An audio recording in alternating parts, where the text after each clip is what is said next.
Foreign Minister has openly admitted in Islamabad in front of so many people that they have indeed ensured that the official press statement of UNSC gets rid of the term TRF and includes the term Jammu and Kashmir instead of Pahalgam. It's a very nervous Pakistan which is trying all the tricks that they have in the book, given the fact that they can actually feel the heat right now.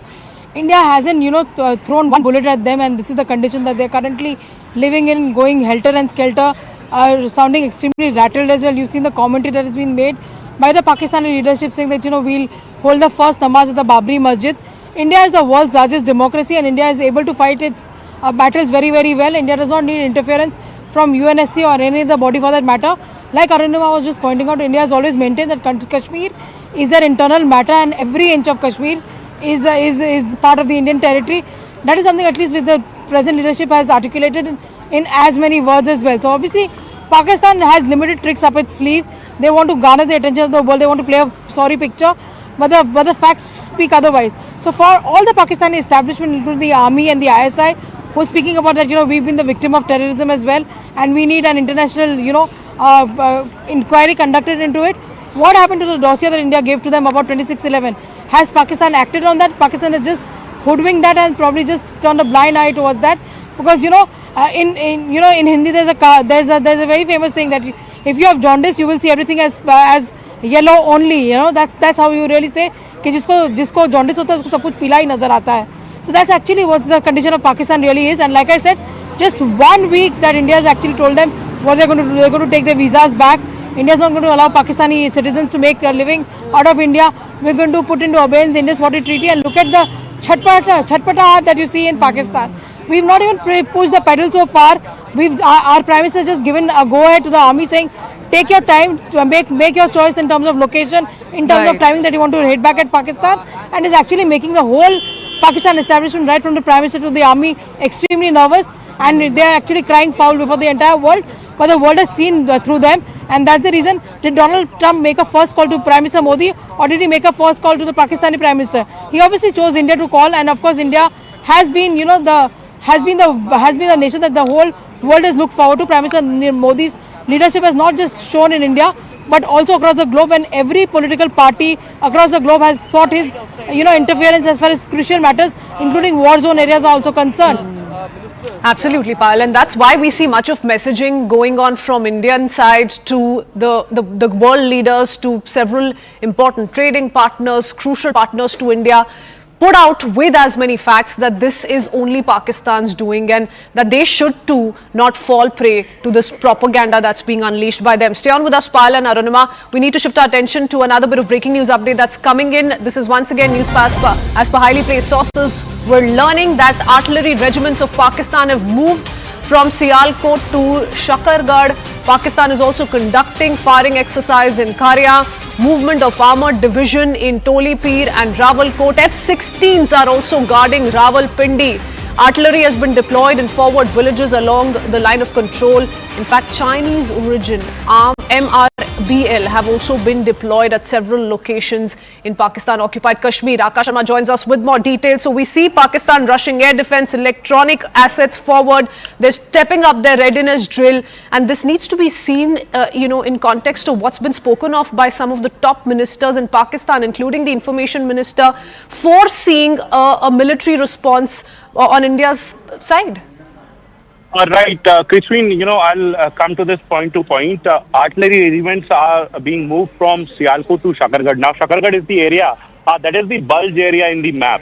The fear of Pakistan is that whenever, India is going to launch an attack, this is the area from where they are going to, come in, from where they are going to launch the assault in. And in fact, this is the reason why Shakargarh is the place where artillery regiments are being moved, in fact, have been moved in the past few days. We have been learning that Pakistan is already conducting several sort of firing exercises where they are conducting, where they are in fact training their troops as to, what are the kind of drills that you have to follow. And in fact, these firing exercises have been ongoing. Then armored division, in fact, their tanks and several armored vehicles are moving in Tolipir and Rawalkot area. In fact, Rawalpindi, we know that, we have a base there where F-16s are already deployed. So we are learning that F-16s are going to be remain there only because Rawalpindi is one important place of Pakistan, and they are going to guard the particular place using F-16. Then we have seen that along the LC they have a number of villages where they have deployed their artillery. They have deployed their high caliber guns. In fact, and we have seen that how Pakistan has used the civilians as shield. So they have moved this artillery to their civilian population, the areas where they have civilians, and now the in fact, multiple weapons and platforms from China that they have been using, have been deployed in POK, Pakistan occupied Kashmir. Several locations we have been learning that these weapons and platforms have been deployed. In fact, MRBL that has got a range of around 100 kilometers, or I should say that there are claims that it can go up to 100 kilometers. Has been deployed at several places in Pakistan. So as of now, Pakistan is in fear, between, Right. and it is expecting some sort of military action from India, and that's the reason why we have these developments where they are moving their artillery, they are moving their armored vehicles, and also, additional troops have been sent to the forward areas, forward posts of Pakistan across the LC. Oh yes, all options on the table if we talk about the manner in which Indian authorities, armed forces, security personnel are going about their security preparedness. But thank you, Akash, for putting that in perspective. I do want to quickly bring in former Jammu and Kashmir DGP, Mr. SP Ved, joining us on the broadcast. Mr. Ved, you're well aware of, the entire Jammu and Kashmir, the manner in which we've seen a lot of tension on both sides of the line of control the past few decades. But what do you make of this kind of a military drill that's been ongoing in areas like Shakargarh, in areas like Kharia, Tolipir, Rawalkot as well? F-16s are guarding Rawalpindi is what we're learning as per highly placed sources. What do you make of the manner in which they're trying to anticipate strongly on a possible military action on part of India? Good afternoon. Obviously, Pakistan will do these exercises, do the drills and practices which are required to defend itself. I think only in the middle of night last night, their minister held a press conference talking about that India is likely to attack in next few hours. So I think that's why we are seeing all these exercises from their side. They think that attack from India is imminent.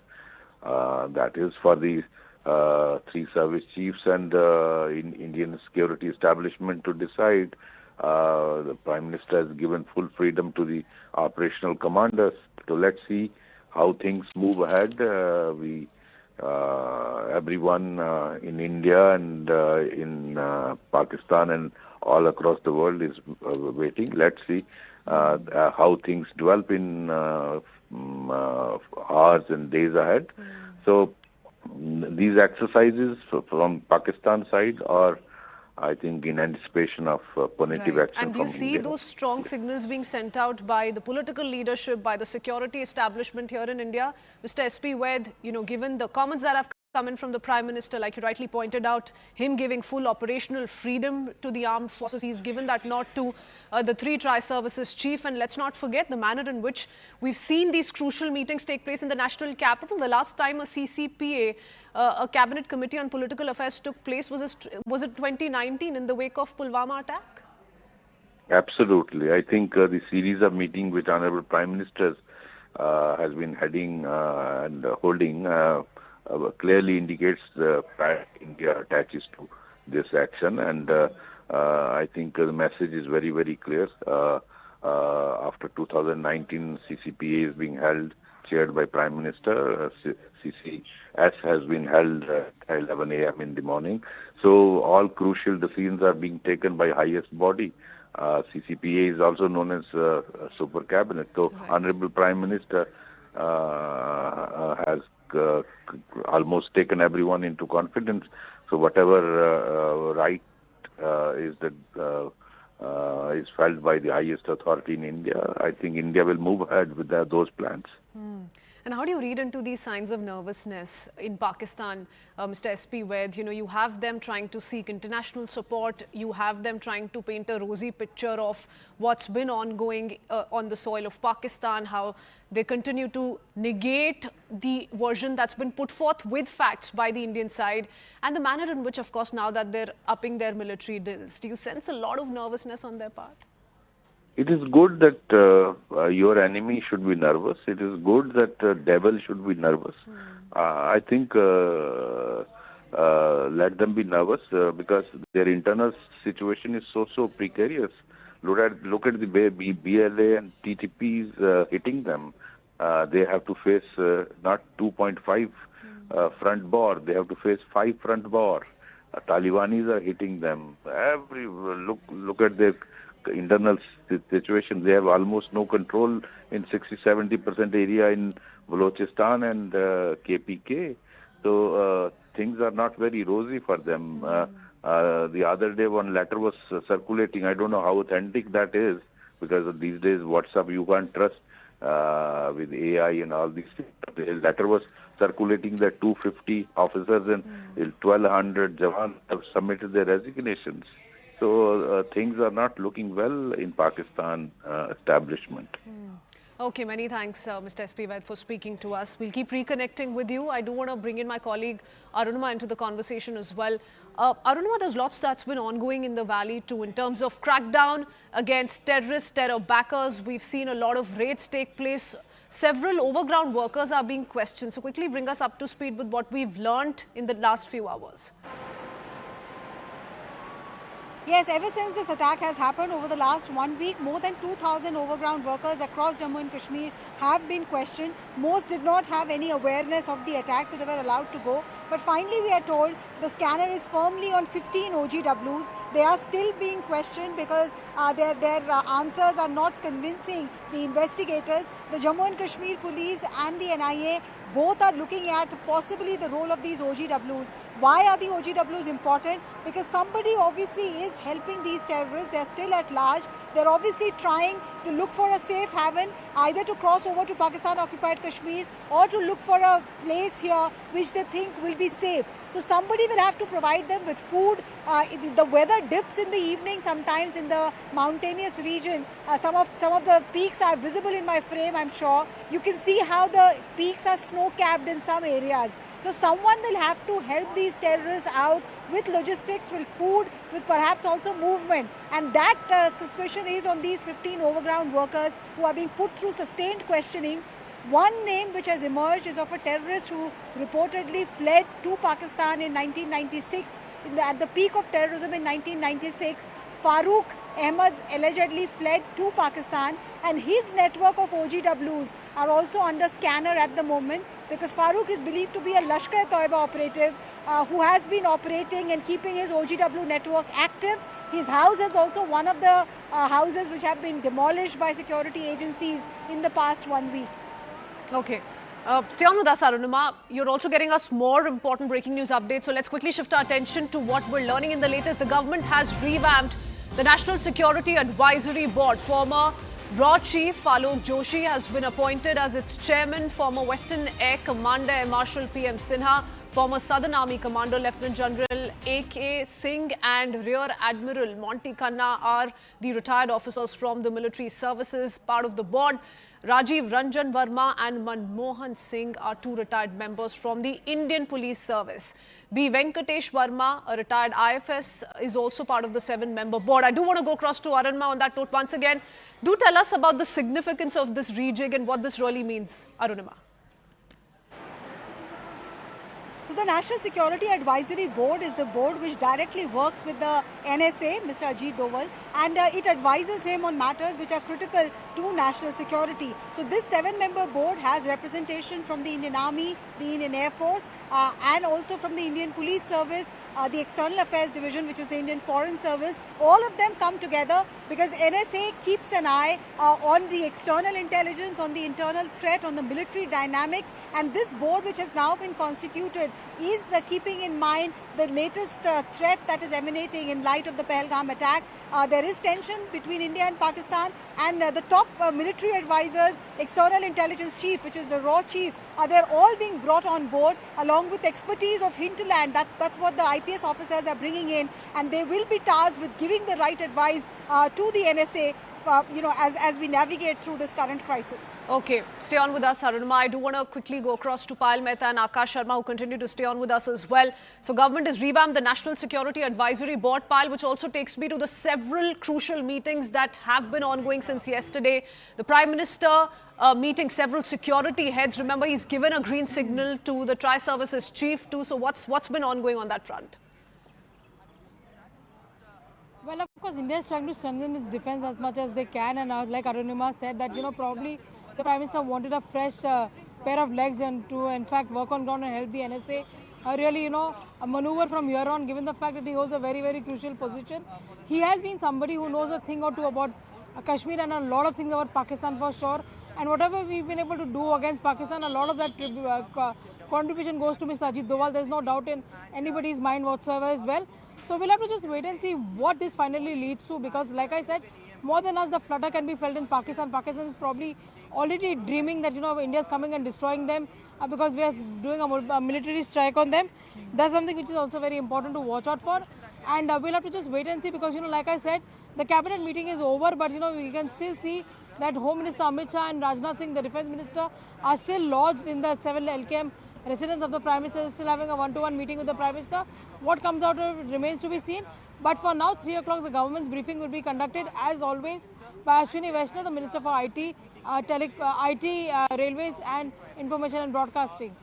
Oh yes, a host of important announcements came in after the first CCS meet post the Pahalgam attack. The second set of meetings taking place a little while earlier, 3 p.m. like Pal rightly pointed out, is when the government will hold a detailed press conference. That's when we learn more on the strategy going forward. Do want to go across to Akash on that note as well. Akash, now that we're keeping up with these 7 members, part of the board which now has been revamped, this is the National Security Advisory Board. Tell us about its functioning and what kind of role is it going to play going forward, especially when it comes to consultations that are going to take place militarily speaking?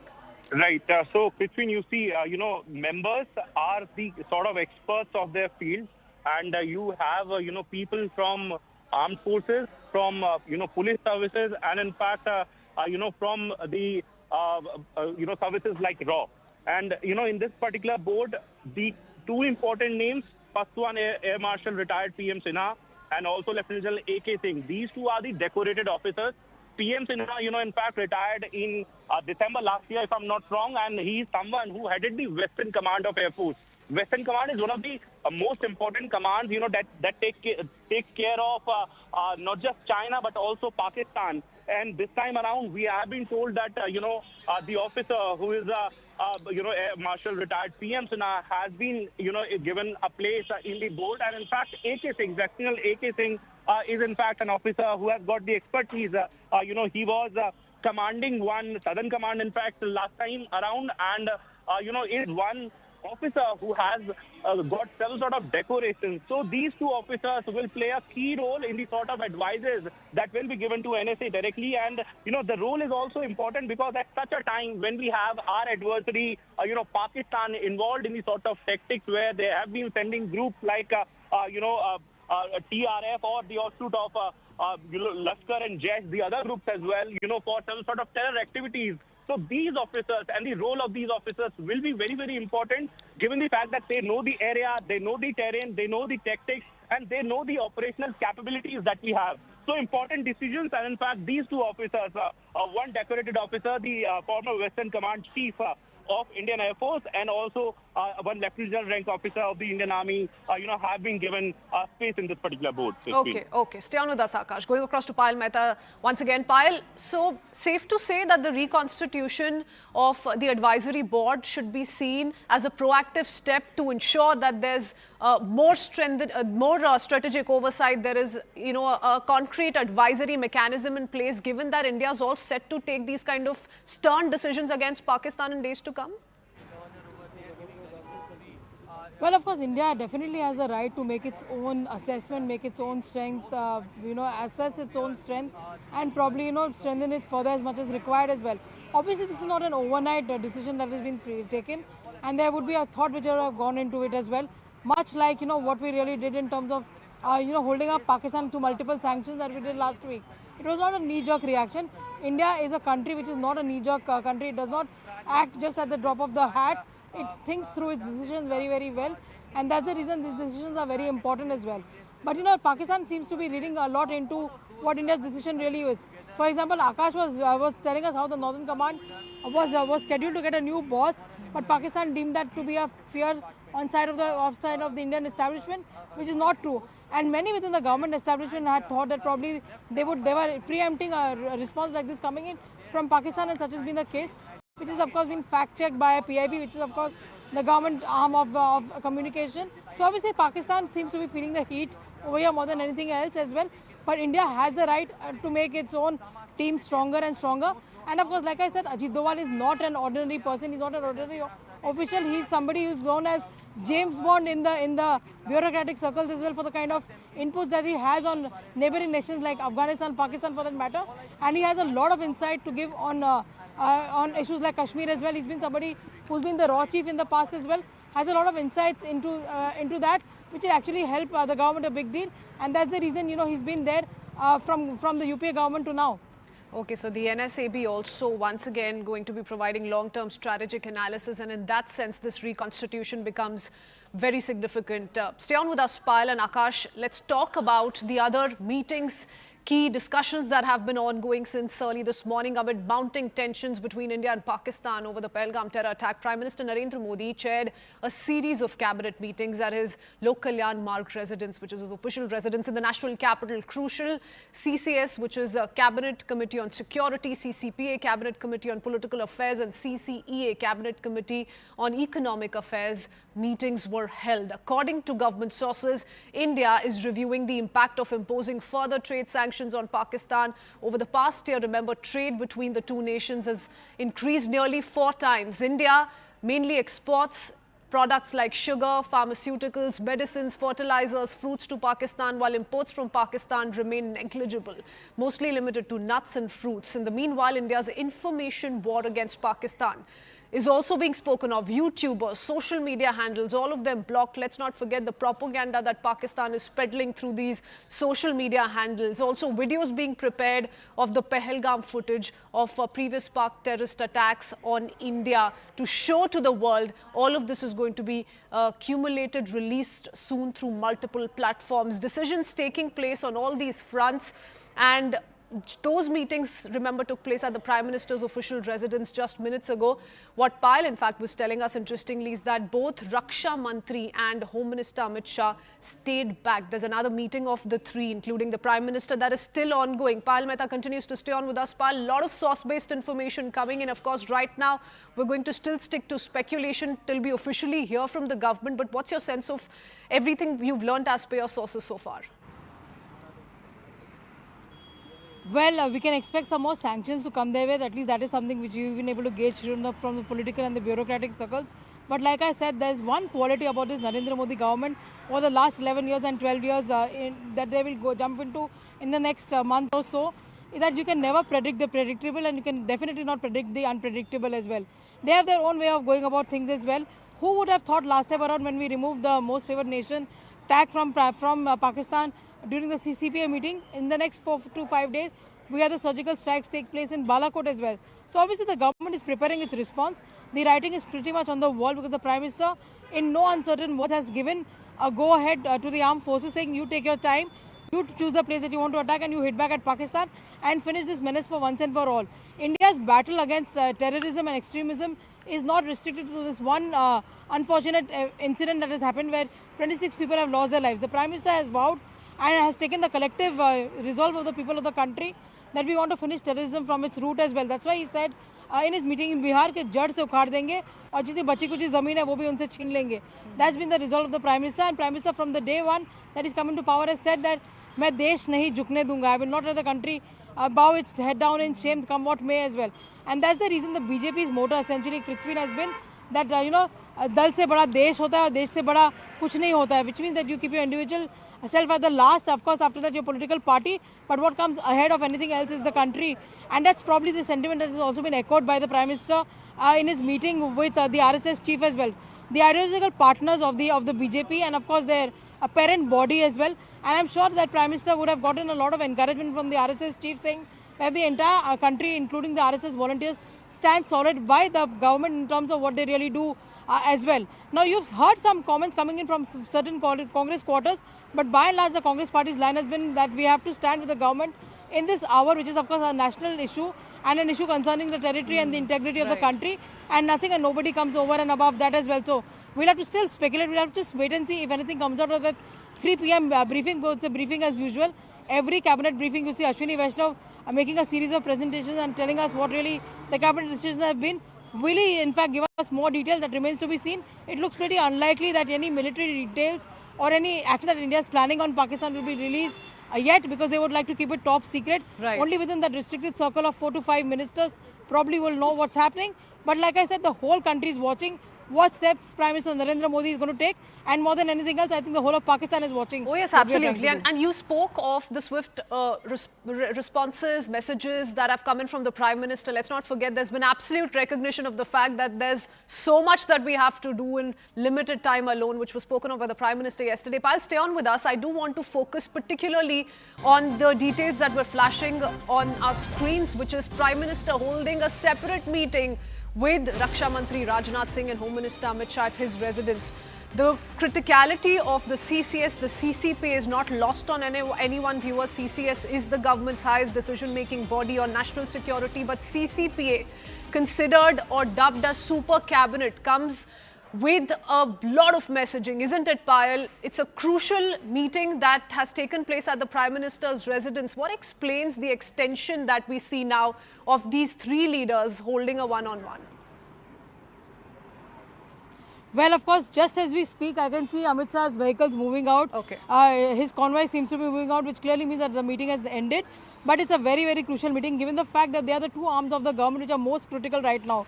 India has to understand its safety and security, and that's the reason the Home Ministry, which is the ministry which is the ministry to coordinate as far as internal security is concerned, that of course is headed by the Union Home Minister, who, remember, rushed to Srinagar within hours of that attack taking place, and had went there, did a series of meetings, went to the spot of the terror attack, and since then the Home Ministry officials have been following what's happening. The IB, the RAW, everybody's been there as well.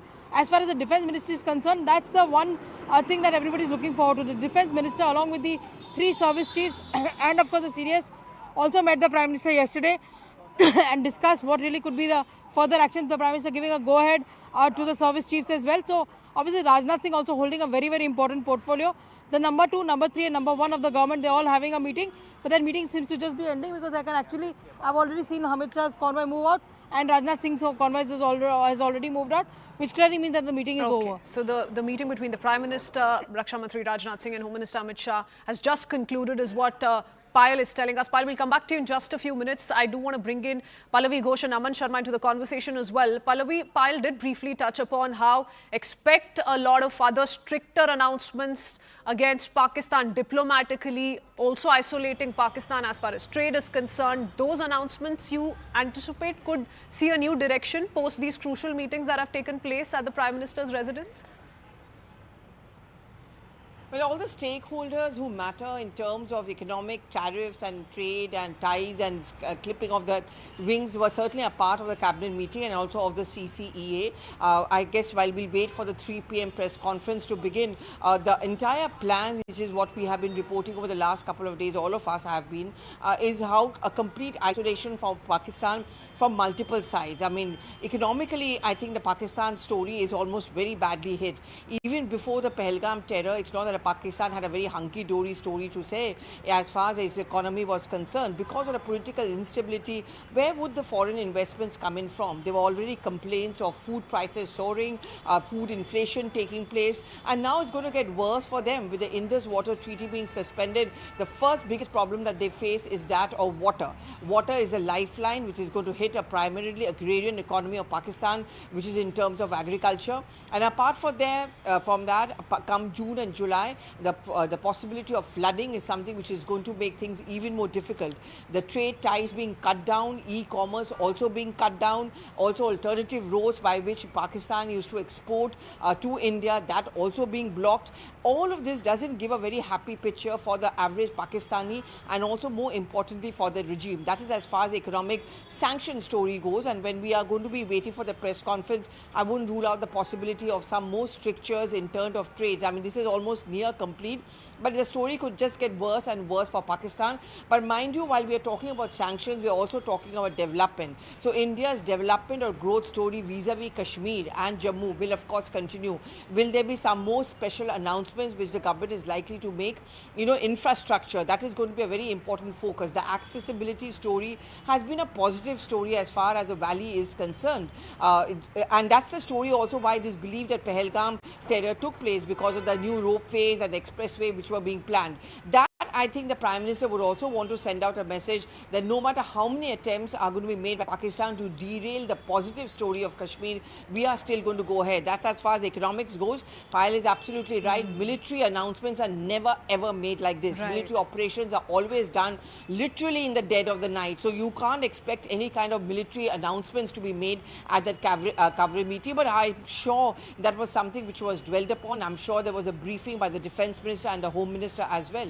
And of course, we've been talking about the information war, we've been talking about the diplomatic strategy. All of that could have been a part of the cabinet meeting. Oh yes, a military response will indeed go undeclared. But speaking of the military response, takes me back to the crucial meeting that took place yesterday, of which came that strong worded green light from Prime Minister Narendra Modi. Aman, in the past, whenever we've seen the CCPA being convened, it's happened during critical moments.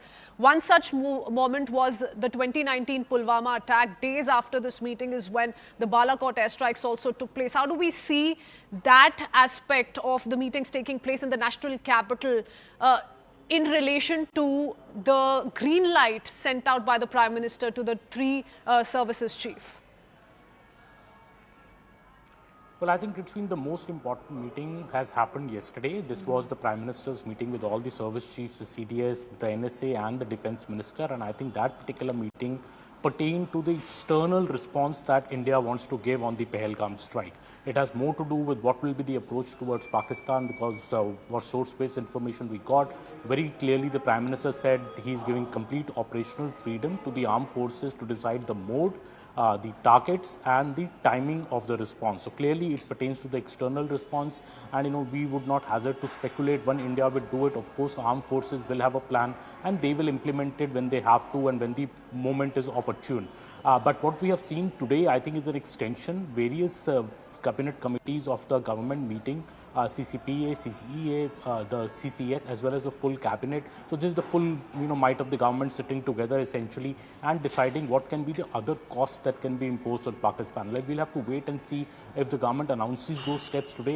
We are at the National Media Center, in fact, here, where the press conference on the cabinet decisions will be held at 3 p.m. by Minister Ashwini Vaishnav as usual. But today's meeting briefing also becomes special because this is coming in the light of the Pahalgam terror attack, the first cabinet meeting, in fact, since Pahalgam has happened today, and the briefing is also happening today. So it will be interesting to see. But I think what that first tranche of steps which were taken last week to put a pause on the Indus Water Treaty, to stop all visas, to shut down the Atari integrated check post, I think more steps seem to be in the offing. There has been talk in the government that we should also shut our airspace and our waters to Pakistani aircraft as well as Pakistani ships, because they have already done the same. And the exports that we make to Pakistan through third countries like Dubai, like be it in pharma or be it in other sectors, should there be a shutdown on that as well? Because we do not certainly want to have any business to do with Pakistan now on. So maybe have these CCA approved this decision or not, we'll know at 3 p.m. when Ashwini Vaishnav briefs the press. But clearly Pahalgam is top on the government's mind, and on that cue also the Prime Minister also travelling for the next 2 days to 3 states. He's going to Maharashtra, Andhra Pradesh and Kerala for the next 2 days, so he's not going to be in Delhi. So interesting times that the Prime Minister has already given armed forces an operational freedom to act as they want to. So interesting times, we'll have to wait. I think the next 72 to 96 hours are going to be crucial when it comes to Indo-Pakistan tensions which are ongoing. Right. Stay on with us, Aman. Payal, you did briefly touch upon the information war as well, which is very closely being monitored by the Indian authorities. What do we expect on that front? Let's not forget there are several factual claims being made, misleading claims being made about the Indian army in Pakistan. How does the government plan to go about all such claims and the fake factory as Pakistan is resorting to? Well, the information now of the government is rubbishing as much as fake claims as possible. They are in fact also making an appeal to people through various forums that they should not fall prey for any such false information and trust only official handles and trust only government information as far as this is concerned. Remember, there is always a possibility that Pakistan will try to use this vulnerable situation and try to create a havoc of sorts in India as well. Because for them to come out and really say that a particular government adheres to only a particular ideology and all of that has been tried and tested in the past as well. And never in the past have you seen somebody coming out and nearly killing somebody and saying that go and tell Prime Minister Modi that we were doing this as well. So that is something which the Indian government is extremely wary of, and that's the reason, as much as these illicit websites or if these illicit social media handles are concerned, they are being blocked, they are being restricted as much as possible. The government in the past few days has also put in a lot of sanctions and restrictions on Pakistani channels as well as well. So India is doing whatever it has because India's only priority will be to protect its citizens against any such dirty design.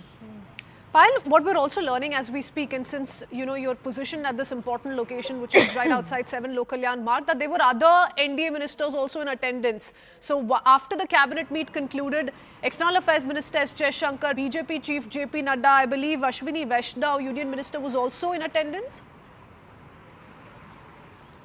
Well, what we do understand, apart from Rajnath Singh and Amit Shah, because the location where we are standing out, we can only see those convoys which are parked, and it's very easy to identify Rajnath Singh and Amit Shah's convoy because they have a pattern which they have a long convoy. But we did see Dr. Jaishankar step out of the Prime Minister's residence. We did catch his car number. We did see JP Nadda, the BJP's national president and also the health minister of the country, and more than anything else, an important minister in the government because he's also the leader of the house in the Rajya Sabha. They also were leaving as well. The CCBA meeting would have also focused on a number of crucial issues. Probably what shape it should take as far as the government stand is concerned. That probably was also under consideration and discussion, and that's the reason Ashwini Vaishnav's presence is also very, very important in that respect. Okay.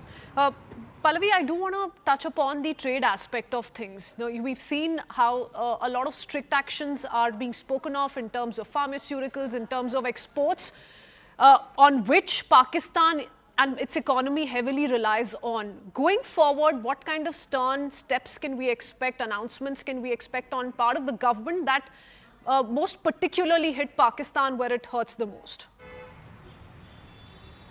See, first of all, in the last 1 year, the trade between India and Pakistan has really increased, but it's always been tilting in favor of India in terms of an export surplus. It was in the tune of $1.4 billion. And most of our exports to Pakistan are what they really require the most, whether it's sugar, whether it's pharmaceuticals, they require life-saving drugs, they are fruits, all of that. And apart from that, what Pakistan exports to us are things like clothing, apparel they export to us, a bulk of which goes through the e-commerce route as well, and certain variety of fruits are also exported to us. All of this has been truncated. We are not going to be as hit by this stoppage of trade ties between the two countries as Pakistan is going to be. I think what is important at this point of time are two important factors. One, Pakistan sends goods to India officially to the direct route, but there's a lot of stuff which also comes in officially and unofficially through other countries as well, Dubai being one of the prime examples. While the official one can be easily trapped and locked down, it's the unofficial one which India is closely monitoring. In fact, most of the exporters and importers of India, those big merchandise companies, all of them have been put on high alert. There have been negotiations, there have been talk which has been conveyed to them that you are not going to be allowing this at all. You are going to be held accountable. The Hawala route, all of that is being closely monitored. Second, of course, is the e-commerce, which is emerging as an increasingly popular one, where again apparel is also one of the prime products being extremely popular on that side. That is also something which has been curtailed.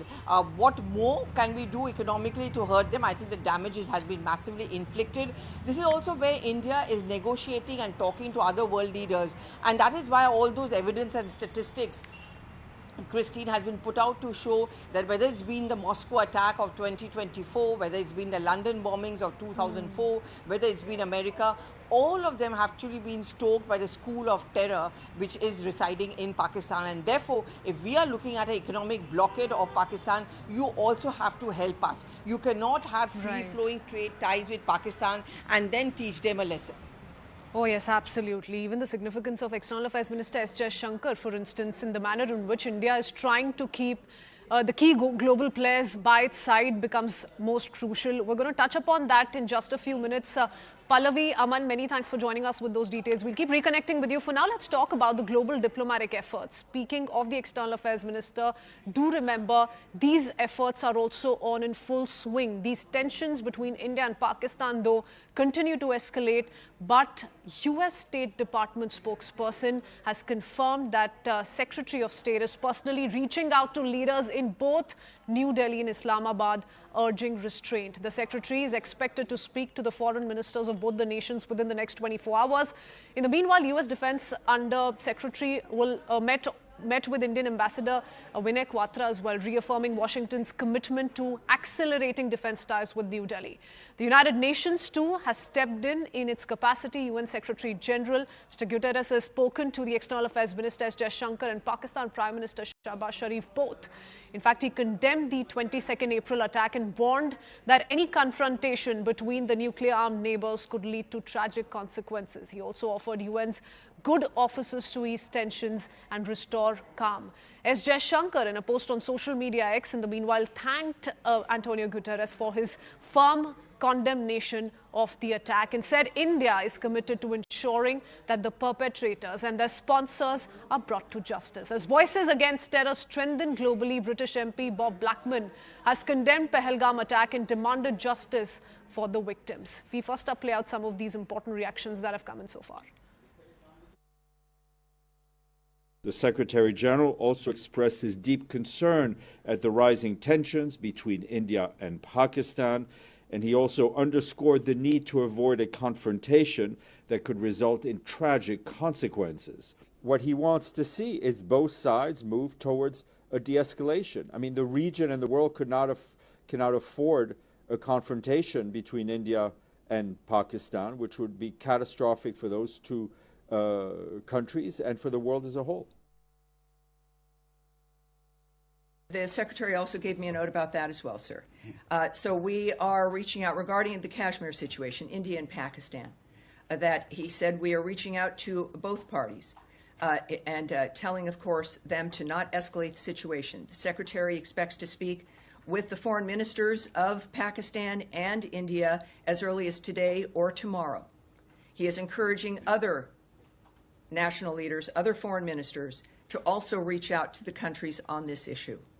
So it is, again, as I've noted, every day action is being taken. In this case, the Secretary speaking directly to his counterparts in India and Pakistan. And there was a deliberate Islamist attack on those tourists who are just going about their business in a peaceful manner. The fact remains that the terrorist bases that exist along the line of control in the illegal part of Kashmir, illegally occupied by Pakistan, still continue to operate across that line of control.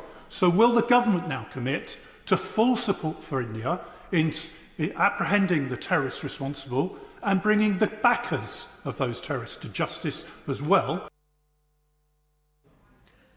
In the latest, we're also learning that Cyprus is likely to raise the issue of Pahalgam terror attack in European Council meetings, and this is likely to take place next month. CNN News 18 Siddhant Mishra spoke to the High Commissioner of Cyprus.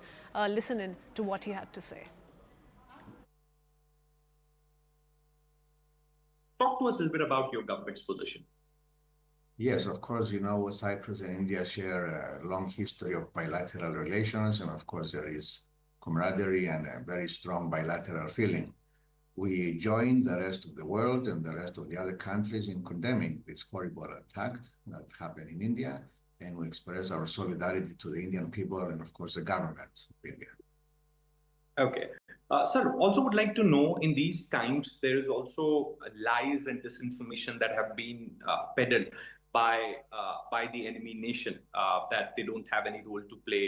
They are ready for impartial investigation. Perhaps each time around when there is a terror attack, this is a regular script which comes from the other side. What do you have to say on that? I cannot comment on comments on governments from any other country, but I can tell you that the security issue is very important to us. It's a global issue now. Every country, every government is concerned about the safety of its citizens when they travel or they work abroad. So, of course, we express our solidarity and we would like to see the bottom of this. Okay. Sir, also would like to know the position of other Mediterranean countries. In fact, Cyprus has extended full support. The other countries have also extended full support. How do people on that side of the world look at this particular terror attack? And perhaps what do they have to say on India's position? Everyone is very concerned about what happened in the north of India, a beautiful place on the globe. The main outcome from yesterday's telephone conversation between our foreign minister, Konstantinos Kombos, and Jaishankar was that this issue will be raised under the initiative of Cyprus to the next European Affairs Council, which will Warsaw in the next few days. So escalating this, we are taking this into the European Union, and we would like to get a specific response and reaction from the EU. So yesterday's discussion was about that? Mainly about that. How can Cyprus contribute? How Cyprus can help India in raising this awareness issue to the world, and how to secure, in addition to the statements of the President of the Commission, Ursula von der Leyen, an additional reaction from the European Union. I do want to go across to Siddhant Mishra, who joins us with more details. Siddhant, what are officials in the Ministry of External Affairs conveying to you with regards to the top voices that have come in, be it from the United Nations or the United States of America? Of course, US has spoken of Secretary of State, in the next few hours reaching out to foreign ministers of both India and Pakistan. But how is the term exercise restraint really going down with Indian officials? Well, as a responsible country, perhaps, maybe US, UK, or any other major country, a part of UNSC, as a responsible country, on the face, you have to issue such statements, perhaps, asking for de-escalation or to exercise restraint, etc., etc., etc. In fact, that has been the position of these countries each time around when there is an escalation. But also the fact is, go back and look at the statements that have been issued by these countries on the very first day, extending full support to India. In fact, when it comes to fight against terrorism, then these countries, including United Nations, have extended full support to India. In fact, yesterday, Minister Jaishankar spoke to the non-permanent members of UNSC, because Pakistan is also one of the non-permanent members in the current regime at UNSC. So India is also, putting its weight perhaps behind the non-permanent members, so that, Pakistan should not play dirty games in UNSC. Point number one. Point number two, we have also been to, in fact, a short while back, we were listening to the High Commission of Cyprus here in India, and he has confirmed to us that Cyprus will be raising the issue of Pahalgam terror attack in European Council meetings. Perhaps next month, European Council meetings are lined up, and Cyprus is going to raise India's concern as far as Pak-sponsored terrorism is concerned. Also, largely the countries have understood disinformation and lies that Pakistan has been peddling from last so many years. In fact, this time there is very little support for Pakistan, or perhaps no support for Pakistan. Even the best of their partners and friends are also not backing them fully, like China. Look at China as a statement. It nowhere mentions neutral investigation. It only mentions impartial investigation. That is, perhaps shows that China has also understood Pakistan, and China can't be siding with Pakistan fully. So they have only taken impartial investigation from Pakistan's read. Look at countries like Iran, Saudi Arabia. Saudi Arabia is treated as the big elder brother of Pakistan. But look at Saudi Arabia's and India's joint statement, perhaps extended full support to India. In fact, Crown Prince Mohammed bin Salman told this to Prime Minister Modi, that he and his country is ready to do whatever is needed. Perhaps it shows that how successfully India has managed to outmaneuver Pakistan's lies and disinformation over Kashmir. And this is This is something which is making Pakistan very, very nervous at this point in time. Okay. Because they don't hold cards. Their best of friends and partners are also not backing them fully. Right. And of course, going forward, it's going to be very important and of key essence as to how some of the global powers decide to approach this or take this up with India and Pakistan. Thank you, Sudhant, for getting us all those important details. Heading into a short break with that. Lots more lined up when we return. Keep watching.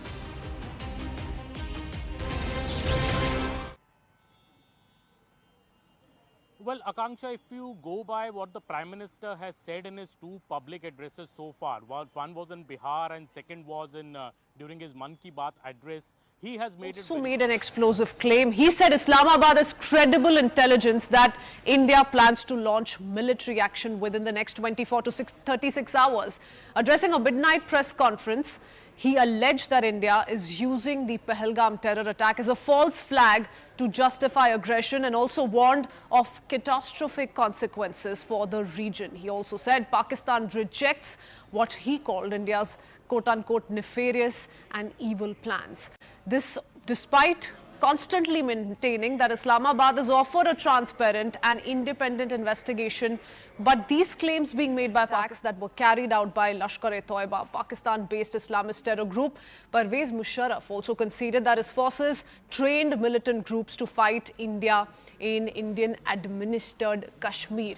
Also confessed that the government turned a blind eye because if it wanted to force India to enter into negotiations as well as raise the issue internationally. So these are some of the claims that have been made, sensational admissions that have been made by the political class in Pakistan. I do want to go across to Payal Mehta, who joins us with more details to put this entire story in perspective, which once again nails the Pak propaganda. Its lies stand exposed once again. Payal, do tell us a little bit about what this dossier explains verbatim. Well, it also talks about Pakistan's trail back to terrorism and how terrorism has been there as part of Pakistan's being from the very beginning. Whether it's, of course, fueling terror into India's territory or probably creating disturbance in the Asian region, that's something which Pakistan has been very ably been able to do. They've been with the terrorism of terrorism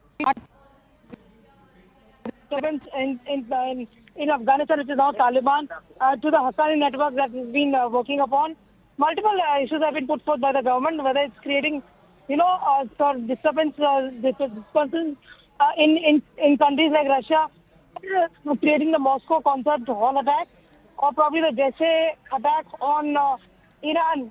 All of these things, including the UK, have been victims of the terrorism that is being sponsored by Pakistan, in particular by the ISI, which actually backs terrorism, as a professor, it seems. Okay. Payal, Arunima joins us as well, so stay on with us. We'll come back to you in just a bit.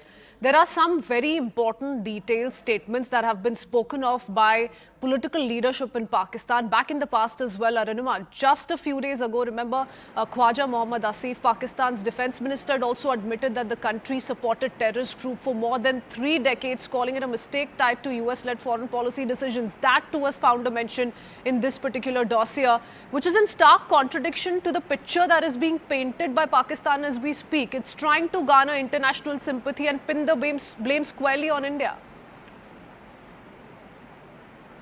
See, Pakistan has always...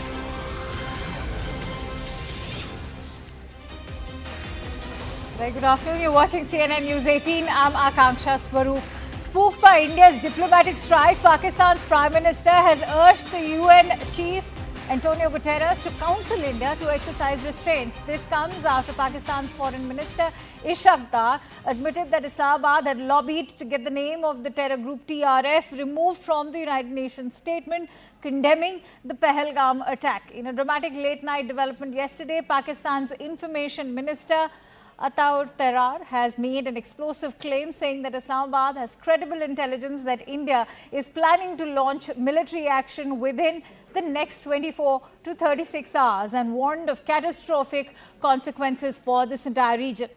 On the other hand, PPP Senator even said that the day is not far when Pakistan's army chief will be laying foundation of Babri Masjid in India.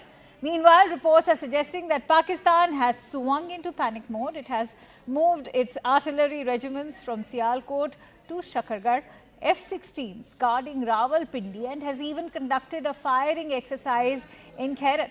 CNN News 18 has accessed India's dossier against Pakistan. Government sources are saying that Pakistan's track record in sponsoring, sheltering and exporting terrorism is one of the most dangerous and destabilizing forces in the world.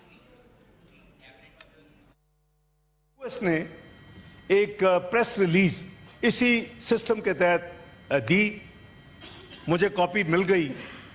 उसमें पाकिस्तान के behalf पे मेरे दो इतराज़ात थे।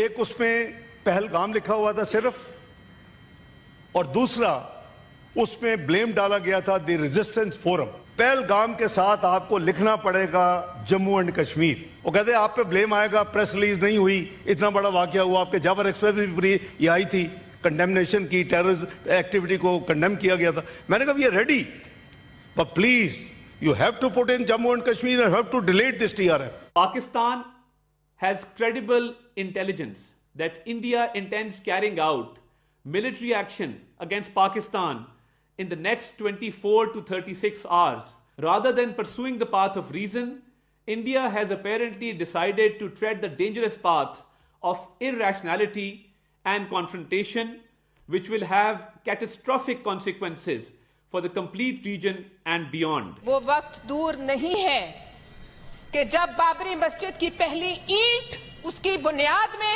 पिंडी से एक आम सिपाही लगाएगा और उसमें पहली अजान पाकिस्तान का सिपह सालार आसिम मुनीर देगा।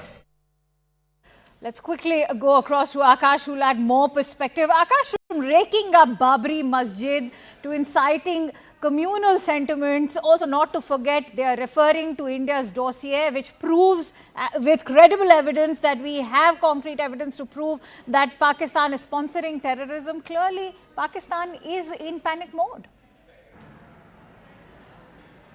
It is in panic mode, and in fact, Akanksha, their own citizens, don't believe them, because of the fact that they have seen the reality in the past several years. We know that what happened during Balakot, we know that what happened during Uri, in fact, and even now you are calling a late night press conference, for the Western media so that your narrative can go up. Even world understand this, and in fact we know that how India has been getting support from the international community. One cannot accept any sort of incident like Pahalgam in their boundaries, and this is what has happened with India, where leaders have strongly reacted that the retaliation would be there, and that's the reason why several prime ministers, presidents from different countries have been calling and have been extending their support.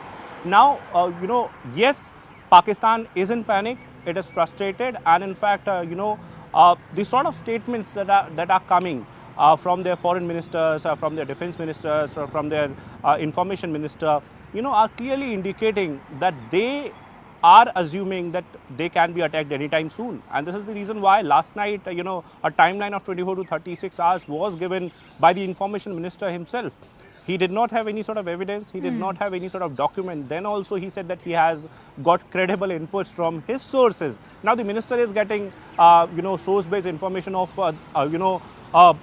an attack by the other country. This is hilarious. In fact, they have moved their artillery, you rightly pointed out, they have moved their artillery to the forward areas. They have moved their armored vehicles to the forward areas, and at the LOC, in fact, they have intensified, presence of the troops. We know that how we have several sort of posts, on the LC, right, where the proximity of these posts with Indian posts is, limited to, in fact, 100 to 200 meters at several places. So they are, of course, frustrated and are in fear, and that's why, they are taking several sort of steps, right, including the step where they are asking the international community to interfere. All right.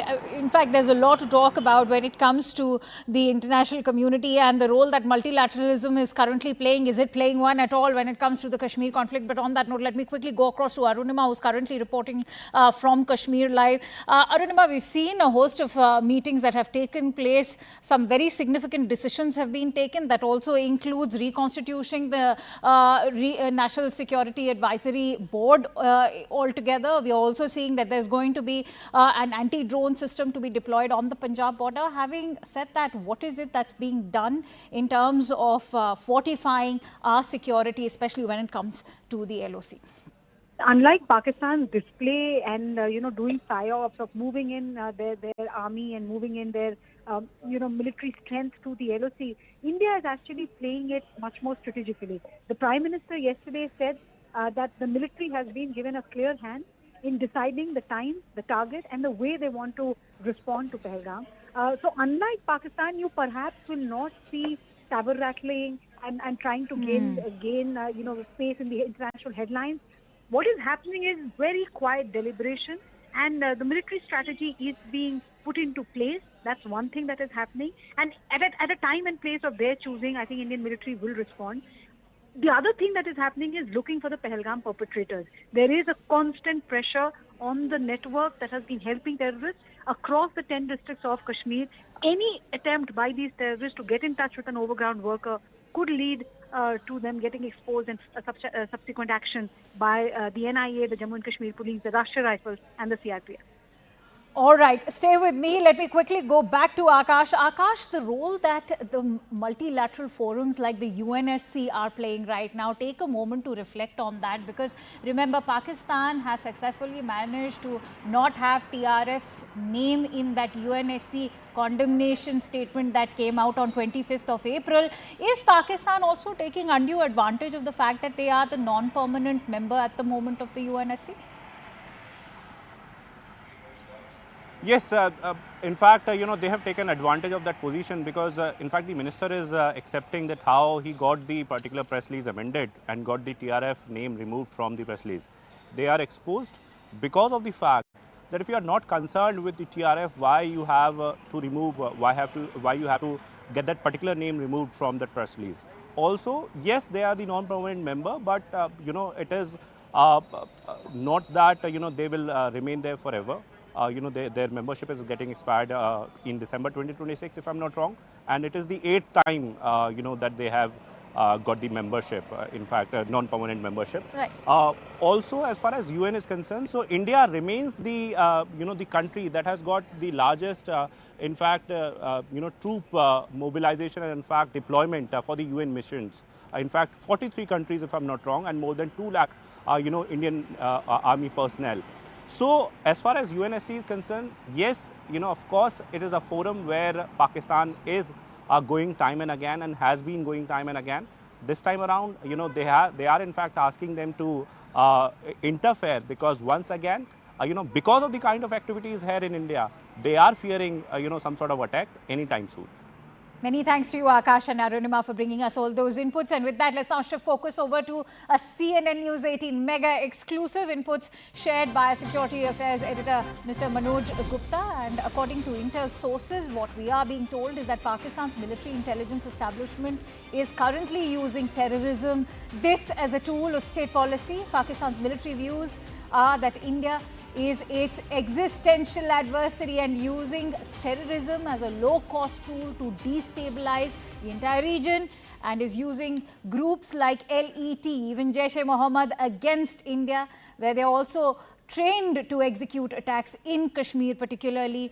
This is helping the Kashmir conflict being kept alive internationally as well, bleeding India through 1,000 cuts. This is the strategy of Pakistan and the Pakistan deep state, including the military, which is using terrorism as a tool to justify its dominance over Pakistan's civilian institutions. In fact, joining me now with more inputs on this news story is Siddhant Mishra. Siddhant, this is an open secret that Pakistan clearly cannot run, have an open war with India, and that is why they are using these terrorist outfits only to get that proxy war going on in Kashmir. Well, that's right, Akanksha. And not just India. You see that whether it's the Moscow Central Hall attacks or London bombings, one or the other way, Pakistan links have emerged in the course of investigation. And in fact, now Manoj is reporting for us that Pakistan's military intelligence establishment is using terrorism as a tool of state policy. Groups like LET, JEM are trained to execute attacks in Kashmir and India. This helps keeping the Kashmir conflict alive internationally and bleeding India through a 1,000-cut strategy. Pakistan Army uses terrorism to justify its dominance over Pakistan's civilian institutions. They frame itself as a guardian against external threats. the army alignment with Deobandi and Ahle Hadith groups encourage a Sunni Islamist identity which marginalized minority Shias, Ahmadis and consolidating religious nationalism. Sectarian groups like Lashkar-e-Jhangvi used to target minorities. These domestic attacks reinforce army narrative of Islamic unity against Pakistan internal and external threats. Pakistan is always in USS books and cited in reports for providing safe havens to groups like Taliban, Haqqani Network and Lashkar-e-Taiba. In fact, the Financial Action Task Force placed Pakistan on its grey list multiple times. Right. There are in FATF for failing to curb terror financing, with the last removal happened in 2022. In 2008, the Brookings Institution labeled Pakistan as the world's most active sponsor of terrorism. All right. I'm afraid I'll have to leave it at that. Siddhant, as I'm also joined in by Lieutenant General A.K. Sivach, a defense expert, also joining me on the phone line. Mr. Sivach, how do you view the information that we are sharing right now? Remember, it was in March at the Raisina Dialogue when the Indian External Affairs Minister highlighted that the oldest unfair occupation of any territory in the world after World War II happens to be that of Kashmir. And yet, you see what the global community has been able to do in sort of addressing this whole matter when it comes to proxy wars in Kashmir. Because as far as Jammu and Kashmir is concerned, the complete J&K is a part of India. In fact, the instrument of annexation was signed on 26 October 1947 by then Maharaja Hari Singh. But unfortunately, the certain portion of Jammu and Kashmir is still illegally occupied by Pakistan. And that we must get it back. But unfortunately, what is happening is that Pakistan is using terrorism as a state instrument. It wants to bleed India with 1,000 cuts. Basically, the policy of Pakistan is to get back Jammu and Kashmir. And to get back Jammu and Kashmir, they know it, that they can never do it conventionally. They have no power equivalent to India. They are far inferior to us. They lost all the wars which they have fought so far. You know, whether it is 65, 71 or the Kargil war. True. But now they have this policy which says, you can't take it conventionally, then bleed India with this 1,000 cuts, keep on sending terrorists and keep India on a boil. Stay with me, Mr. Sivach. In fact, I'm also joined in by Mr. S.P. Ved at the moment. Mr. Ved, if you look at the reports that are doing the rounds, they are clearly indicating the role that perhaps SSG has played in conducting this attack in Pahalgam, where Hashim Musa is allegedly one of the trained paracommandos of the SSG. Is this not a direct indication of how the Pakistani deep state or even the ISI are directly involved in training or getting these proxy wars through Jaish and LET going in Kashmir? Absolutely. See, if you see my interviews for a few months, I have been saying this loud and clear, that there are SSG commandos, Pakistan Army regulars in the garb of terrorists, and they are all trained, radicalized, armed and sent here by Pakistan ISI. I have no doubt that people in other parts of the country may have, because I have been dealing this with for so many years. Pakistan uses terrorists as dispensable entity, and Pakistan Army generals, they know they cannot fight conventional war with Indian Army, Indian Armed Forces. So they are using these terrorism as a part of the bleed India 1,000 by 1,000 cards and Ghazwa-e-Hind and Jihad and all these radicalization they do with all these terrorists. They in fact even take out all those in the prison, in their police custody, those who have been sentenced life death. They are being sent here, trained and radicalized and armed. Quick thoughts on the failure of multilateralism. Let me quickly go back to Major General Sivach. Major General Sivach, as the External Affairs Minister has time and again been reiterating that after the accession of Kashmir, way back in 1947, it was UK, US, Canada, Australia, all of them stood in solidarity to oppose the autonomy of Kashmir. So what does it speak of the failure of multilateralism at the moment? Yeah, very correctly. Unfortunately, the world has been a mute spectator of what's happening in Jammu and Kashmir, and what Mr. Vaid was also trying to bring out. This obviously, this is legally a part of India. The complete J&K on 26th October has become a part of India, but it's still illegally occupied by Pakistan, and not too many countries have come forward to support us on this.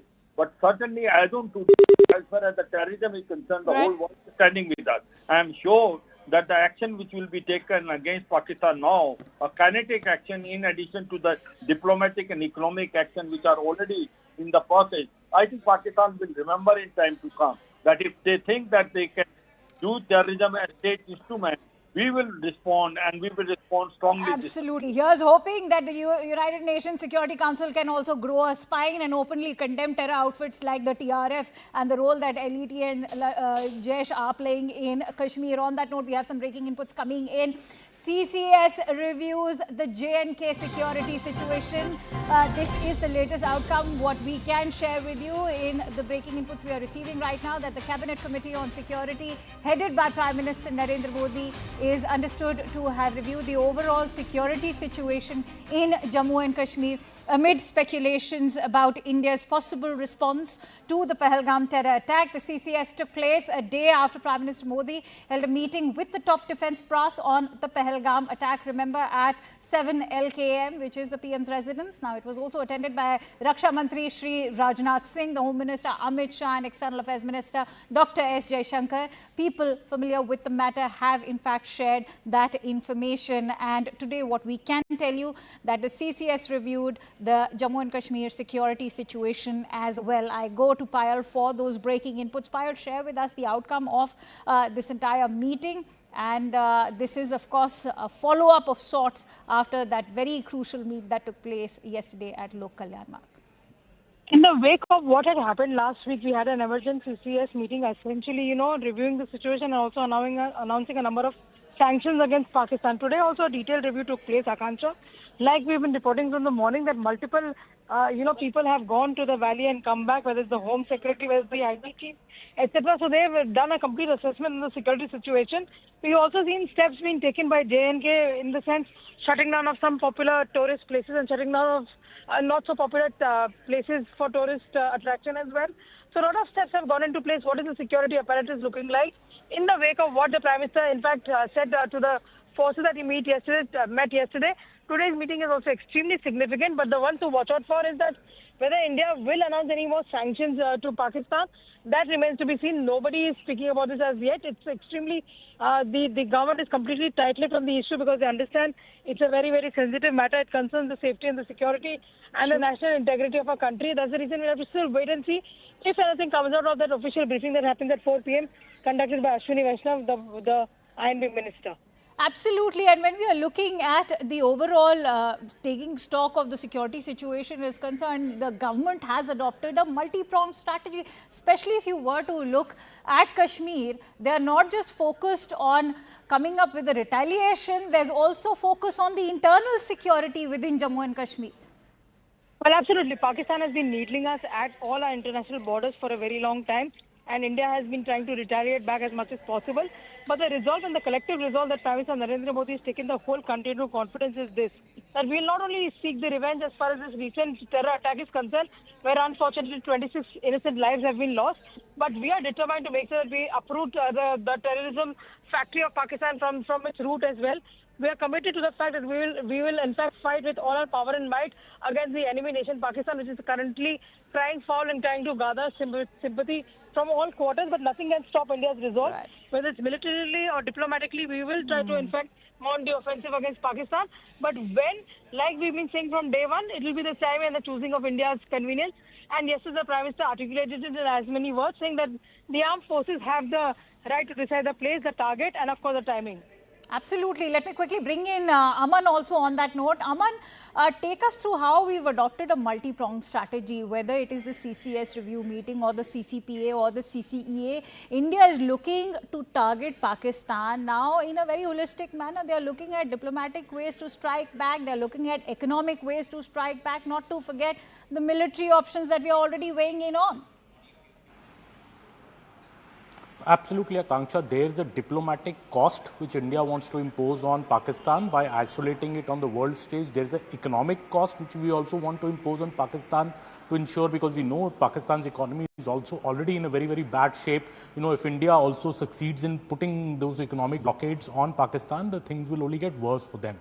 We have seen that in some of the decisions that have been taken so far after the last CCS. We saw the Indus Water Treaty being put on hold. We saw the visas being stopped, the Atari integrated post being, also being shut down. So all those steps were taken. I think what has been discussed today, both the internal, the security scenario, there's also the Kashmir situation, also the 4 perpetrators who are still on the run. So, there has been a security operation going on for many days.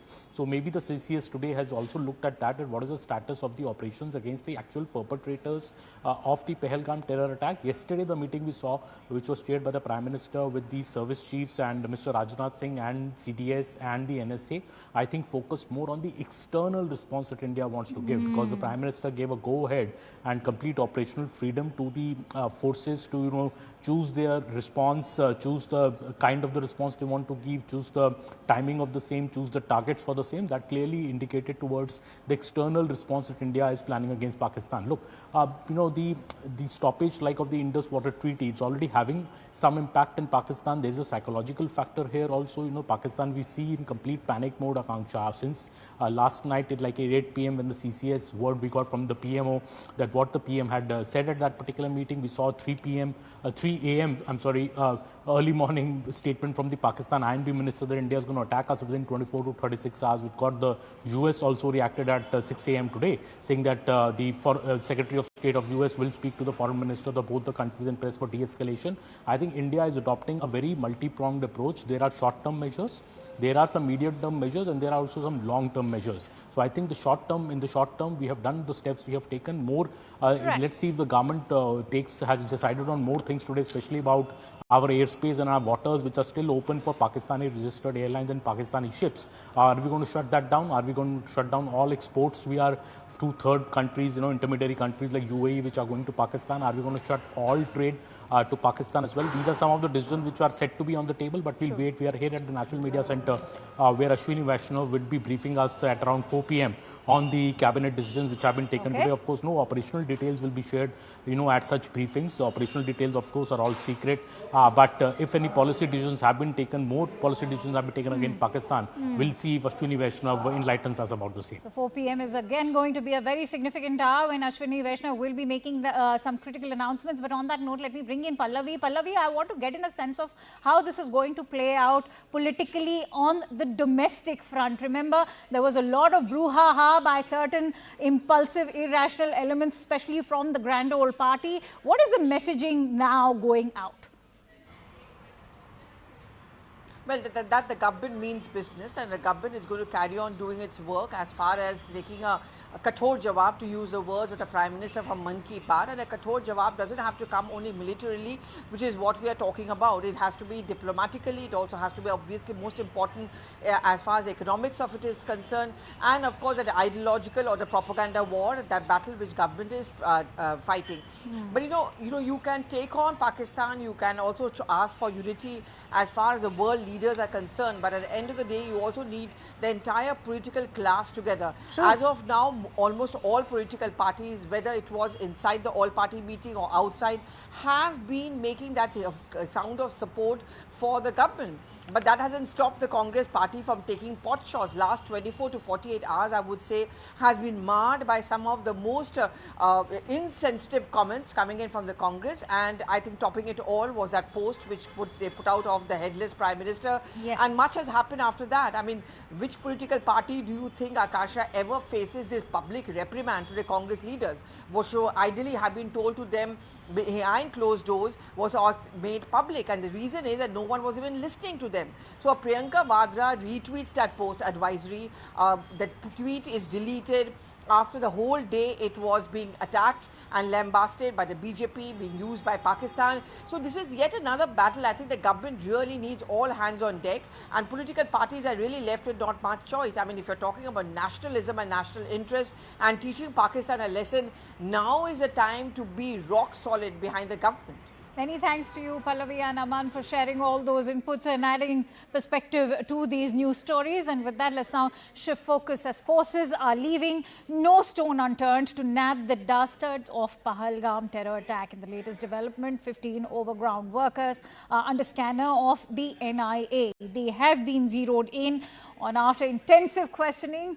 That too of more than 2,000 OGWs. One of the wanted terrorists under focus is Farooq Ahmed. Farooq Ahmed is believed to be operating from Pakistan-occupied Kashmir, and his house in Kupwara was one of those brought down by security forces last week. Intelligence inputs suggest that Farooq has facilitated the entry of Pakistani terrorists and put them in touch with his network of OGWs. In a parallel development, Bandipora's police and security forces have arrested 3 OGWs of Lashkar in Hajit, and a huge cache of arms and ammunition have been recovered from their possession as well. Meanwhile, the NIA has recreated the crime scene and also checked for further material evidence. In fact, let's quickly go across to Arunima, who's joining us with more details. Arunima is very much in Kashmir as we speak. Arunima, share your location with us, where you are currently, and how the NIA is going ahead with the investigative part of the Government of India's strategy.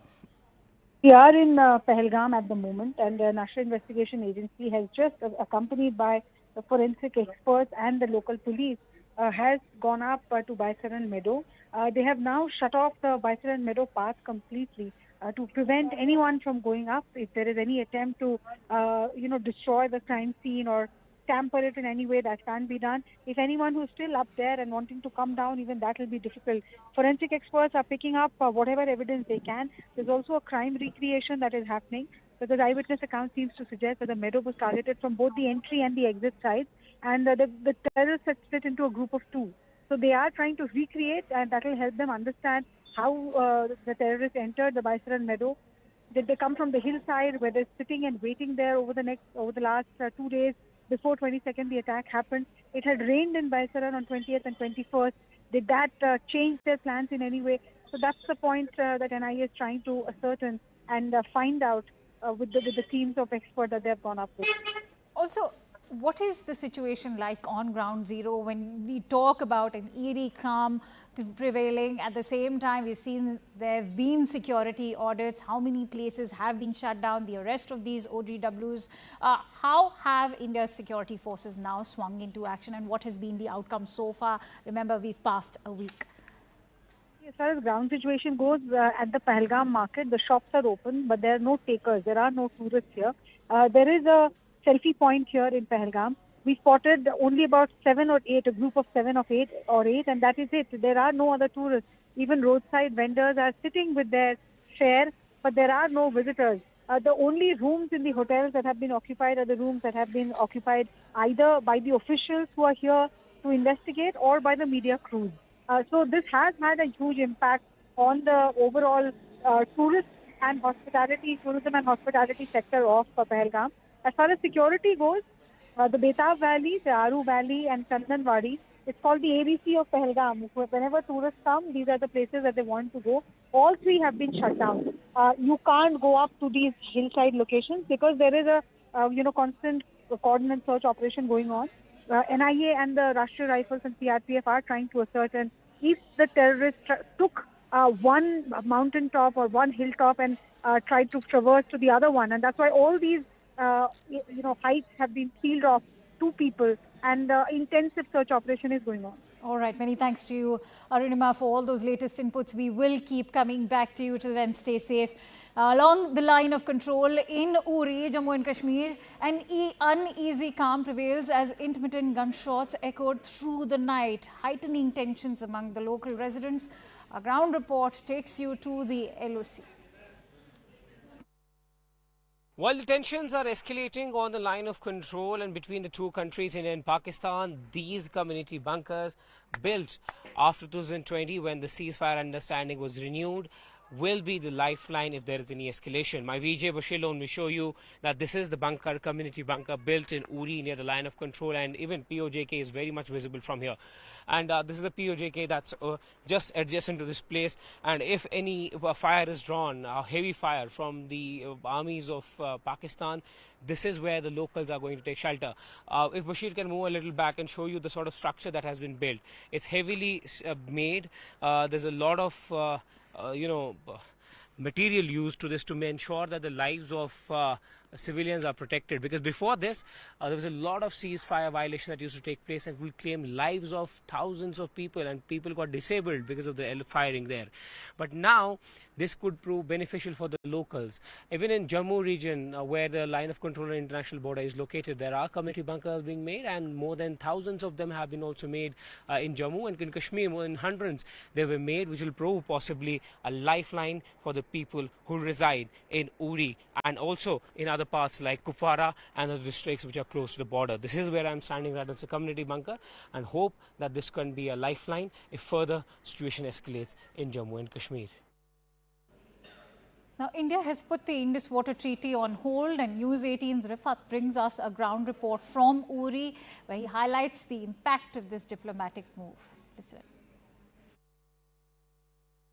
ये जो आप tunnel देख रहे हैं, ये ना ही road की tunnel है और ना ही ये रेलवे टनल है। मैं आपको बता दूं, ये पानी की टनल है। आप सोच रहे होंगे पानी की टनल कैसे हो सकती है, और वो भी इन पहाड़ों के नीचे। जिस तरीके से इंडस वाटर ट्रीटी को फिलहाल सस्पेंड कर दिया गया और लोग जानना चाहते हैं कि कहां ले जाया जा सकता है पानी, किस तरीके से पानी को मोड़ा जा सकता है। यहां से दरियाई जहलिम का पानी बहता था इस पहाड़ के दामन से। दरियाई जहलिम तो बहुत दूर है, लेकिन एक जमाना था यहां से पानी बहता था। जी हां, 1902 में यहां पे एक पावर प्रोजेक्ट बनाया गया था, क्योंकि दरियाई जहलिम के पानी को मोड़ा गया था। और मैं दिखाने की कोशिश करूंगा यहां पे किस तरीके की टनल्स बनी थी। मैं विजय को कहूं थोड़ा सा जल्दी आ जाए, हालांकि बहुत लंबी ये टनल है, अंडरग्राउंड टनल है, और ये 1902 में तामीर की गई है। 1902 से पहले, क्योंकि 1902 में पावर प्रोजेक्ट चल रहा था। 9 मेगावाट का पावर प्रोजेक्ट जो है वो यहां पे बनाया गया था, और ये आप टनल देख सकते हैं। और तब ये पावर प्रोजेक्ट साउथ एशिया के पहले पावर प्रोजेक्ट्स में था।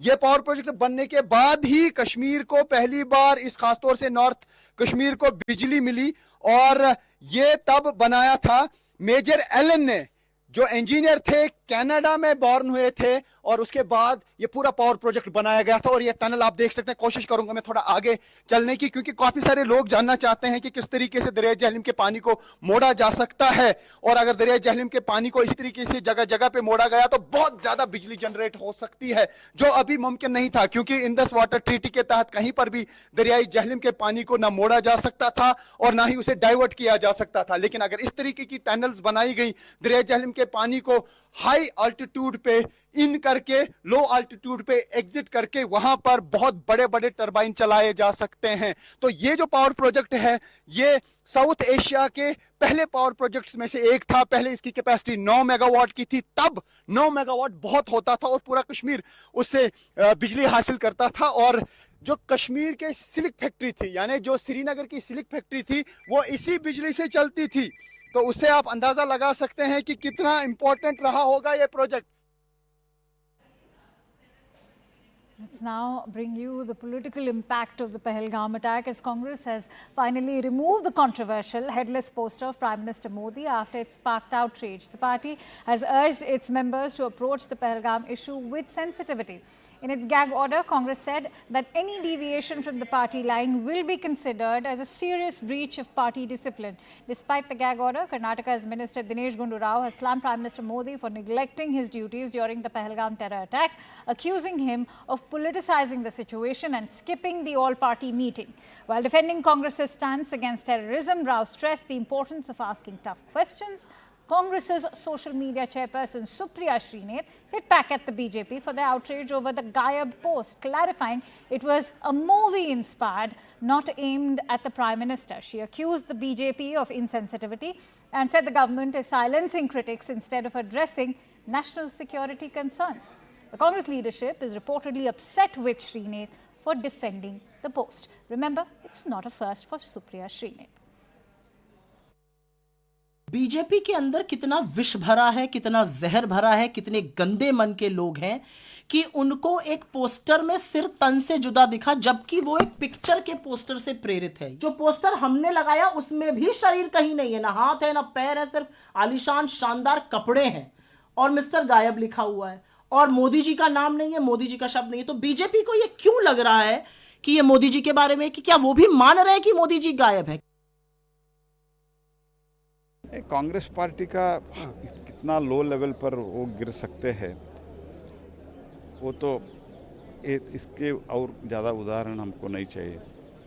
It is the lowest level of, वो तो कितना वो गिर सकते हैं, इसका एक उदाहरण है। मैं इतना ही कहना चाहता हूँ, जो इसका जो सिद्धरामैया का स्टेटमेंट, कांग्रेस का कुछ मंत्रियों का, कर्नाटक के मंत्रियों का स्टेटमेंट और कल का जो इनका स्टेटमेंट है, पाकिस्तान में पाकिस्तान को बहुत उत्साह दिया है।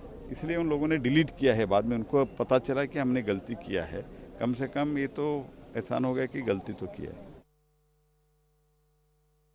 पहलगाम कश्मीर के इश्यू में एआईसीसी जनरल सेक्रेटरी वेणुगोपाल ने बोला कोई भी नहीं बात करना इसके ऊपर। इसके ऊपर ऑल पार्टी मीटिंग में डिसाइड हुआ, नरेंद्र मोदी अमित शाह को फ्री हैंड दिए। इसके ऊपर मोहन भगत मिलने दो, कोई भी मिलने दो, हम इस पे कोई बात नहीं कर सकते। क्यों बोलते? इट इज ये इंस्ट्रक्शन हाई कमांड का। सरकार क्या करता है, कैसा पाकिस्तान के ऊपर क्या उग्रवादियों को कैसा पकड़ सकते, कैसा उनको शिक्षा देते, उनका काम है। ये अपने आप को कहते हैं कि हम इंडी अलायंस वाले हैं। ये इंडी अलायंस वाले नहीं हैं, ये रावलपिंडी अलायंस। इन कांग्रेस को और कांग्रेस के घटक दलों के नेताओं को एक बात स्पष्ट कर दे कि आपको आज से हम इंडी अलायंस नहीं बुलाएंगे। आज से आपका नामांकन हुआ पिंडी अलायंस। पिंडी मतलब रावलपिंडी से पिंडी अलायंस। और मुझे लगता है वो दिन भी दूर नहीं है। अभी तो पाकिस्तान के मीडिया के हीरो बने हुए हैं राहुल गांधी, पाकिस्तान की जनता के दुलारे बने हुए हैं कांग्रेस के तमाम नेता। मुझे लगता है वो दिन भी दूर नहीं है जब ये इंडिया अलायंस वालों का, वो तो गायब ही है हिंदुस्तान की राजनीति से। All right, we're getting in breaking inputs. In fact, yet another shocking reaction and statement coming in, this time from Samajwadi Party leader Abu Azmi. He's gone on to say that if terrorists ask people their religion and kill them based on their religiosity, these are organizations pertaining to the government that have in fact been dividing people in the name of Hindu Muslims for years now. He's clearly taking a jibe at the Bharatiya Janata Party. How are they any less than a terrorist? So Abu Azmi now yet again making another shocking statement, joining the echo of the likes of say Dinesh Gundu Rao or even the likes of a Vijay Wadetiwar, now asking the question, how is the government any less than a terrorist, because they have been dividing people on the basis of religion just like the terrorists of Pahalgam. SP leader Abu Azmi making that shocking statement yet again. It's clearly not a first when it comes to Abu Azmi. First, not only did he support Aurangzeb some days ago, and now he's making yet another shocking statement where he's going on to pose the question that how is the government any less than the terrorists of Pahalgam. Listen in to what Abu Azmi has had to say. Pahalgam के बारे में आपने फिलहाल protest भी किया था, ये कहा था कि इसके कारण जो है रिलीजियस डिवाइड हो रहा है पूरे भारत में। सर, उस पर आपका क्या कहना है? देखिए, पाकिस्तान से आए थे आतंकवादी, ये कहा जा रहा है। सरकार के पास इंटेलिजेंस है, सरकार के पास इंक्वायरी पूरी होगी, सरकार झूठ तो नहीं बोलेगी। सरकार कह रही पाकिस्तान से आए थे। तो आप जानते हैं पाकिस्तान नहीं चाहता कि हमारे देश का डेवलपमेंट हो, हमारे देश में कहीं खुशियाँ हैं तो वो जो है ना गम में बदल जाए, हमारे देश में आपसी लड़ाई चले। और पाकिस्तान देख रहा है कि यहाँ बहुत ज़ोर से 2014 के बाद हिंदू मुस्लिम को डिवाइड करने का काम सरकारें कर रही हैं। जो इनके संगठन है वो 24 घंटे लगे हुए हैं, कहीं गाय बैल के नाम पर, कहीं मुसलमान को अकेले पकड़ के दाढ़ी के नाम पर, कहीं मुसलमानों को नाम पूछ करके। अभी उन आतंकवादियों ने नाम पूछा हिंदू मुस्लिम, करके मारा उन्होंने, इसके पहले कितना हो चुका है। आप मस्जिद में घुस के मार रहे हैं तो क्या मतलब इसका, मस्जिद तो वही हुआ ना, मुसलमानों की जगह हुई ना। आप किसी मुसलमान की दाढ़ी पकड़ के उसको मार रहे हैं, ये भी तो नाम ही पूछ के मार रहे हैं ना। आप जो इस तरह से मॉब लिंचिंग हो रही है, जो है मस्जिद के सामने आकर के ज़बरदस्त डीजे बजाना और वहाँ ये कहना कि आपको जय श्री राम का नारा लगाना है, आपको जो है वंदे मातरम पढ़ना है, ये चीज़ें रिलीजियस में इंटरफियर ये वही कर रहे हैं। तो उन आतंकवादियों ने, मेरा ये मानना है, उन आतंकवादियों ने सोचा कि अगर हम हिंदू मुस्लिम करेंगे तो देश में ये हिंदू मुस्लिम बढ़ेगा और इनकी जो है एकता ख़त्म होगी। तो एक तरफ वो आतंकवादी थे जिन्होंने हिंदू मुस्लिम किया, दूसरी तरफ हमारे देश में रहने वाले लोग वो भी हिंदू मुस्लिम कर रहे हैं, तो दोनों में अंतर क्या है? Yesha and Pallavi both join me on the broadcast. Yesha, if this is not whataboutery, then what is? Absolutely. In fact, these are the kind of statements that have in fact come out, and not the first such instance where we hear a statement like this coming in from various leaders. Right here, in fact, when we spoke to Abu Azmi, he's been holding protests at various locations across the city ever since the last couple of days. In fact, he's got into question stance of the government. Just 2 days back, he'd also written a letter to the governor stating that statements that are being made against the Muslim community should also be stopped.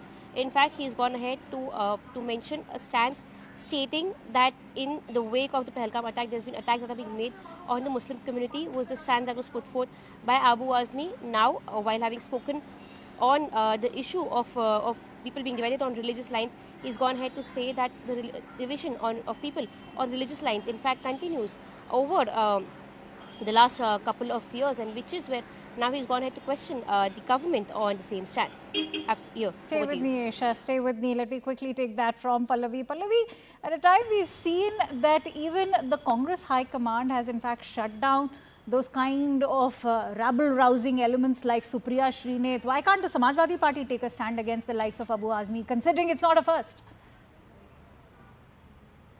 It's not a first and may not be the last, and yes, of course, that question arises. But look at the Congress party also. I mean, they had issued a gag order or a diktat that no one is going to make any comment out of line, and just within 24 hours of the Pahalgam terror attack. But yet, everyone was breaking that gag order. There was another second one which was issued, but even that had not stopped many like Gundurao to make a comment. And then you had that social media post. So very clearly, it's taken the Congress party quite some time to ensure that no one speaks out of line. But I wonder how it is going to and how long it's going to last. It's very rare for a Priyanka Vadra to step in and raise disciplinary issues regarding the party. But now that she has stepped in, retweeted advisory, goes on to show, at least as far as the Congress is concerned, they have decided to draw a Lakshman Rekha that now no one will be tolerated, and a disciplinary action could be moved against anyone who is speaking off the line. But if you look at the other political parties, then I think another offender certainly has been the Samajwadi Party. That's why the BJP accuses the SP and the Congress of pandering to the minority vote bank. I mean, as we're talking about religious color to the act of terror in Pahalgam, Samajwadi Party, but naturally would be worried about its minority vote bank with elections in UP just a couple of years away. This is the charge which is coming in from the BJP. I think that's a very valid point that you've just shared. Many thanks to you, Pallavi and Yesha, for bringing us those breaking inputs. And with that, let's now shift focus over to Russia. As according to the Kremlin spokesperson, Dmitry Peskov, Prime Minister Narendra Modi, who remember was scheduled to attend the Victory Day parade in Moscow on 9th of May, will not be doing so.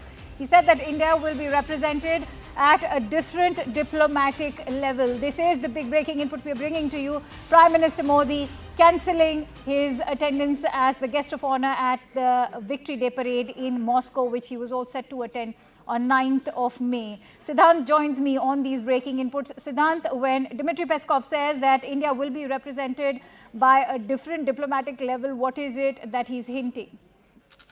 Well, that's right. In fact, Moscow had extended invite for Prime Minister Modi to attend Victory Day parade, and India had always assured that it would be represented at the highest level of the Victory Day parade. But now we're getting to know, in fact, this is what Kremlin has confirmed to the press, that Prime Minister Modi will not be attending the Victory Day parade, given India is still dealing with the Pahalgam attack aftermath of Pahalgam attack. And in fact, this is a big piece of information we are getting from Kremlin. Also, Akanksha, given the support that President Putin has extended to India, in fact, he has written to Prime Minister Modi and President Draupadi Murmu, extending his full support to India in India's fight against terrorism. Also, it's very important to highlight that how once Russia has also been a victim of Pak-sponsored terrorism when there was a terror attack at Moscow Central Hall.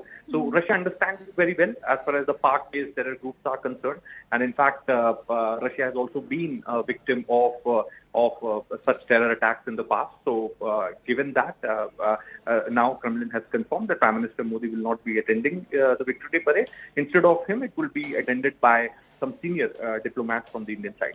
Many thanks to you, Siddhant, for sharing all that information on that breaking news story. And with that, let's now shift focus to India's diplomatic action against Pakistan. Remember, the deadline for the return of Pakistani nationals from India has now ended, while many of them returning back to their country have urged government to reconsider its decision, also admitting that they have been staying in India for decades without problems. One such Pakistani, Osama, has lived in India for shocking 41 years. Take a look. किस जगह के रहने वाले हैं? कराची की। क्या बताया क्यों भेज रहे हैं आपको, किस वजह से? ये तो मुझे भी मालूम नहीं है कि जब यहाँ हमला हुआ कश्मीर में हमला हुआ, उसकी सजा हमें मिल रही है, आए समझ में। मुझे 41 साल हो गए हैं यहाँ, ना माँ है, ना बाप है, ना बहन है, ना भाई है, मेरा कोई ठिकाना नहीं है, मैं बेसहारा हूँ। सरकार से हम ये अपील करते हैं, ये जो कुछ हो रहा है सब गलत हो रहा है, अच्छी बात नहीं है।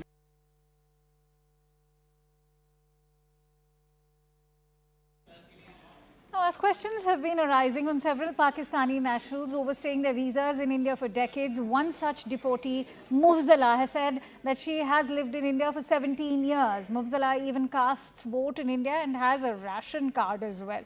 We bring you this report. अभी मैं करंटली मैं परसू कर रहा हूँ अपना बैचलर्स इन कंप्यूटर साइंस। मेरा फाइनल सेमेस्टर चल रहा है। जून में मेरे एग्जाम्स थे, तो मेरे कुछ और प्लान्स थे कि एग्जाम्स खत्म करके मैं जॉब्स के लिए इंटरव्यू के लिए मैं प्रिपेयर कर रहा था, लेकिन अचानक से जब सब चीज़ होना, ठीक है, ये बहुत अफेक्ट करती है। हम यहाँ पे 17 सालों से, हम 2008 में आए थे, 24/11/2008 में, तो हमने विद इन 15 डेज यहाँ पे आते ही हमने वीजा स्टे करवाया था। हमारे हर एक डॉक्यूमेंट्स यहाँ के बने, आधार कार्ड है, इलेक्शन कार्ड है, राशन कार्ड है, हमारा डोमिसाइल है मेरी यहाँ की, बाकी सारे डॉक्यूमेंट्स मेरे बने। अब मैं यहाँ से कहाँ जाऊँगा? इस चीज़ को, इस इंसिडेंट को हम कंडेम करते हैं, हम इसके बिल्कुल खिलाफ हैं। I have done my 10th and 12th as well from this side, right. So अभी मैं परसू कर रहा हूँ बैचलर्स, तो मैं कहाँ जाऊँगा? वहाँ पे जाऊँगा, मेरा फ्यूचर क्या है वहाँ पे? Global diplomatic efforts are in full swing as tensions have escalated between India and Pakistan following the Pahalgam terror attack that has already claimed 26 innocent lives. US State Department spokesperson Tammy Bruce confirmed that Secretary of State is personally reaching out to leaders in both New Delhi and Islamabad, urging restraint. The Secretary is expected to speak to the foreign ministers of both nations within the next 24 hours. Meanwhile, the US Defense Under Secretary met with Indian Ambassador Vinay Quatra, reaffirming Washington's commitment to accelerating defense ties with New Delhi. The United Nations too is stepping in. The UN Secretary General Antonio Guterres has spoken to the External Affairs Minister Dr. S. Jaishankar and Pakistan Prime Minister Shehbaz Sharif. Guterres has condemned the April 22nd attack and warned that any confrontation between the two nuclear-armed neighbors could lead to tragic consequences. He also offered UN's good offices to ease tensions and restore calm. Jaishankar, in a post on X, has thanked Guterres for his firm condemnation of the attack and said that India is committed to ensuring that the perpetrators and their sponsors are brought to justice. As voices against terror strengthen globally, British MP Bob Blackman has condemned the Pahalgam terror attack and demanded justice for the victims. Listen in to all the voices. Expressed his deep concern at the rising tensions between India and Pakistan, and he also underscored the need to avoid a confrontation that could result in tragic consequences. What he wants to see is both sides move towards a de-escalation. I mean, the region and the world cannot afford a confrontation between India and Pakistan, which would be catastrophic for those two countries and for the world as a whole.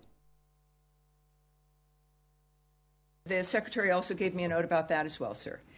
So we are reaching out regarding the Kashmir situation, India and Pakistan, that he said we are reaching out to both parties and telling, of course, them to not escalate the situation. The Secretary expects to speak with the foreign ministers of Pakistan and India as early as today or tomorrow. He is encouraging other national leaders, other foreign ministers, to also reach out to the countries on this issue. So it is, again, as I've noted, every day action is being taken. In this case, the Secretary speaking directly to his counterparts in India and Pakistan. Now, Cyprus is all, in fact, let's quickly go across to Siddhant, who's joining me with more details on all the voices that are coming in. Siddhant, of course, we do believe that the UNSC statement could have been stronger, but, you know, the moot question here also is going to be, is Pakistan currently using its position as a non-permanent representative in the UNSC to water down the overall statement that's come out from the UNSC, especially when it comes to the removal of TRF from the statement? Well, absolutely, Akanksha. They are using their influence since they are the non-permanent member. But at the same time, India is friends with the other non-permanent member countries. In fact, EMS Jaishankar did speak to those countries yesterday. In fact, from Greece to the other major countries which are the part of the non-permanent group. In fact, we also had a very small conversation with Cyprus High Commissioner here in India. In fact, he also confirmed that under the initiative of Cyprus, this issue will be raised in the European Affairs Council meeting next month. So, you know, India will also be using its influence, its geopolitical might to highlight the Pak-sponsored terror attack in Pahalgam.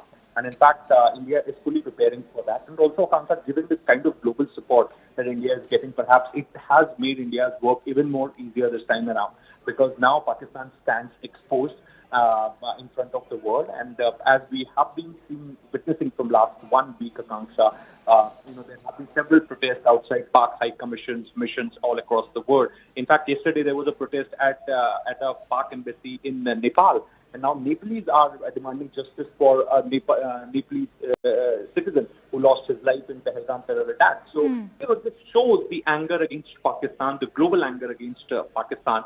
And all they could do is maybe manipulate UNSC because since they are the non-permanent member this time around, they could take credit for it, getting the TRF removed from the statement, and then you also, injecting Jammu and Kashmir. But, it would have a very, very little impact, perhaps, on the overall position, global position, the position of other countries across the world. All right, many thanks to you, Siddhant. Here's hoping, in fact, India has already been able to gather a lot of support at the UNSC, given that majority of the permanent members are very much standing in solidarity with India. Many thanks to you for sharing all those details. And with that, it's a wrap from my end. Thank you so much for watching. News and updates continue on the other side. The Secretary also gave me a note about that as well, sir. So we are reaching out regarding the Kashmir situation, India and Pakistan.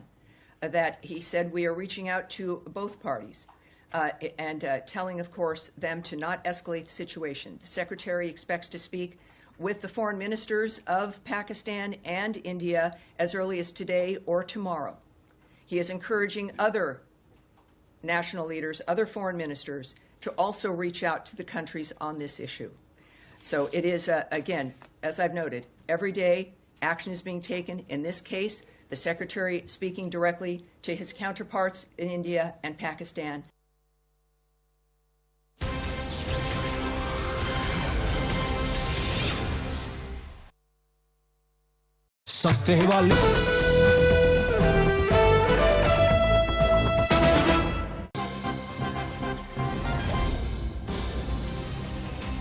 All right, more news coming in. This is yet another CNN News 18 exclusive. We've accessed India's dossier against Pakistan. Top government sources say Pakistan's track record in sponsoring, sheltering and exporting terrorism is one of the most dangerous and destabilizing attempts at taking down forces in the world. For decades, its soil has been used as a launchpad for cross-border terrorism, for insurgency and extremist ideology. In 2018, the former Prime Minister of Pakistan, Nawaz Sharif, suggested that the Pakistani government played a role in the 2008 Mumbai attacks that were carried out by Lashkar-e-Toiba, Pakistan-based Islamist terror group. Pervez Musharraf also conceded that his forces trained militant groups to fight India in Indian-administered Kashmir.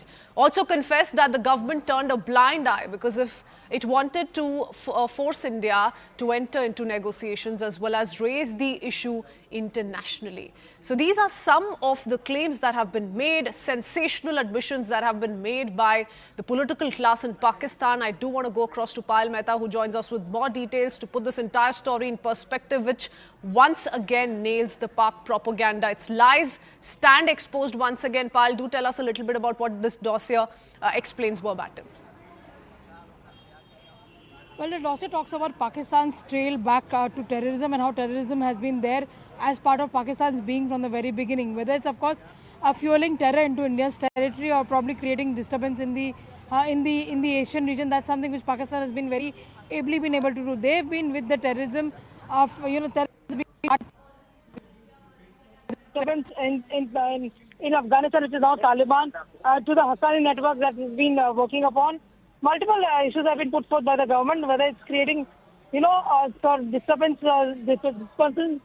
in countries like Russia, creating the Moscow concert hall attack, or probably the Jaishe attack on Iran. All of these things, including the UK, have been victims of the terrorism that is being sponsored by Pakistan, in particular by the ISI, which actually backs terrorism as a professor, it seems. Okay. Payal, Arunima joins us as well, so stay on with us. We'll come back to you in just a bit. There are some very important detailed statements that have been spoken of by political leadership in Pakistan back in the past as well, Arunima. Just a few days ago, remember, Khwaja Mohammad Asif, Pakistan's defense minister, had also admitted that the country supported terrorist group for more than 3 decades, calling it a mistake tied to US-led foreign policy decisions. That too was found a mention in this particular dossier, which is in stark contradiction to the picture that is being painted by Pakistan as we speak. It's trying to garner international sympathy and pin the blame squarely on India. See, Pakistan has always wanted Kashmir to be at the heart of international deliberations. It has always wanted the world to intervene in Kashmir because India's stance is that Kashmir is our internal matter. It is an integral part of our territory. No other country should have a say in what happens there. That's not the stance that Pakistan wants. They want the focus on Kashmir to internationalize the issue. And therefore, post Pahalgam, you see the Pakistani leadership, be it the political leadership, be it the military leadership, once again asking the world to intervene, pointing out that India has jumped the guns, that India has not had any proof. That's what Pakistan's allegation is, that there is no proof that anyone in Pakistan has anything to do with Pahalgam, that it is an indigenous struggle, and the mention of the resistance front, which initially claimed responsibility but subsequently backtracked. TRF's role has also come in for a mention from as far as Pakistan and its UN related statement.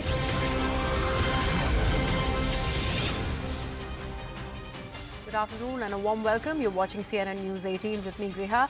We begin the top of 3 p.m. with an important update. Remember, we are talking about how India is planning on diplomatically striking Pakistan. The first step, of course, came in as there was an announcement right after the Pahalgam terror attack of the suspension of the Indus Waters Treaty. So India has thrown down the gauntlet before Islamabad by putting the Indus Waters Treaty of 1960 on hold.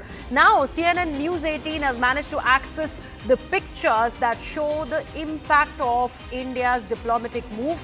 We are putting out for our viewers these images before their screens, and this is the image that we have for our viewers. In this image, you will see on your screens that and these are, by the way, from the Marala headworks. This is situated on the Chenab River. This is very close to Sialkot in Punjab province of Pakistan, which also says that it is very close to the international border with India, which is just approximately 8 kilometers from the Akhnur sector.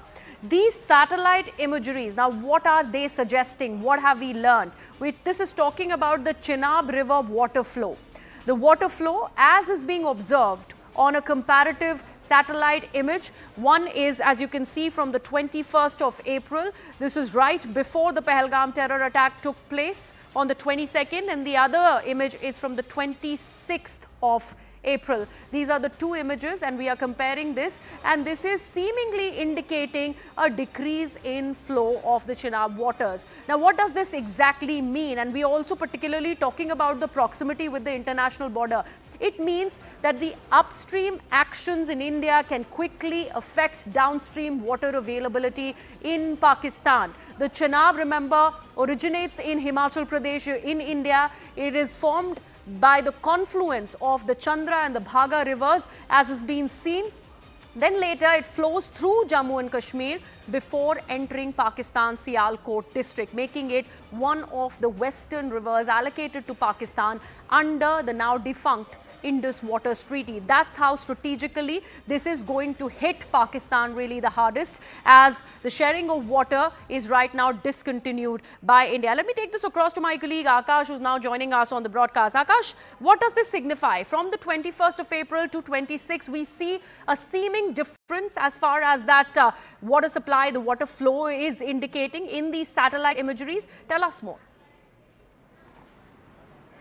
Right. So, Greha, it is indicating that water supply has got reduced, and there's a shortage of water. And Marala Headwork is basically the irrigation control system. That is just 7 or 8 kilometers away from the international border, and this is the place from where they divert their waters, towards the agricultural land or towards other uses.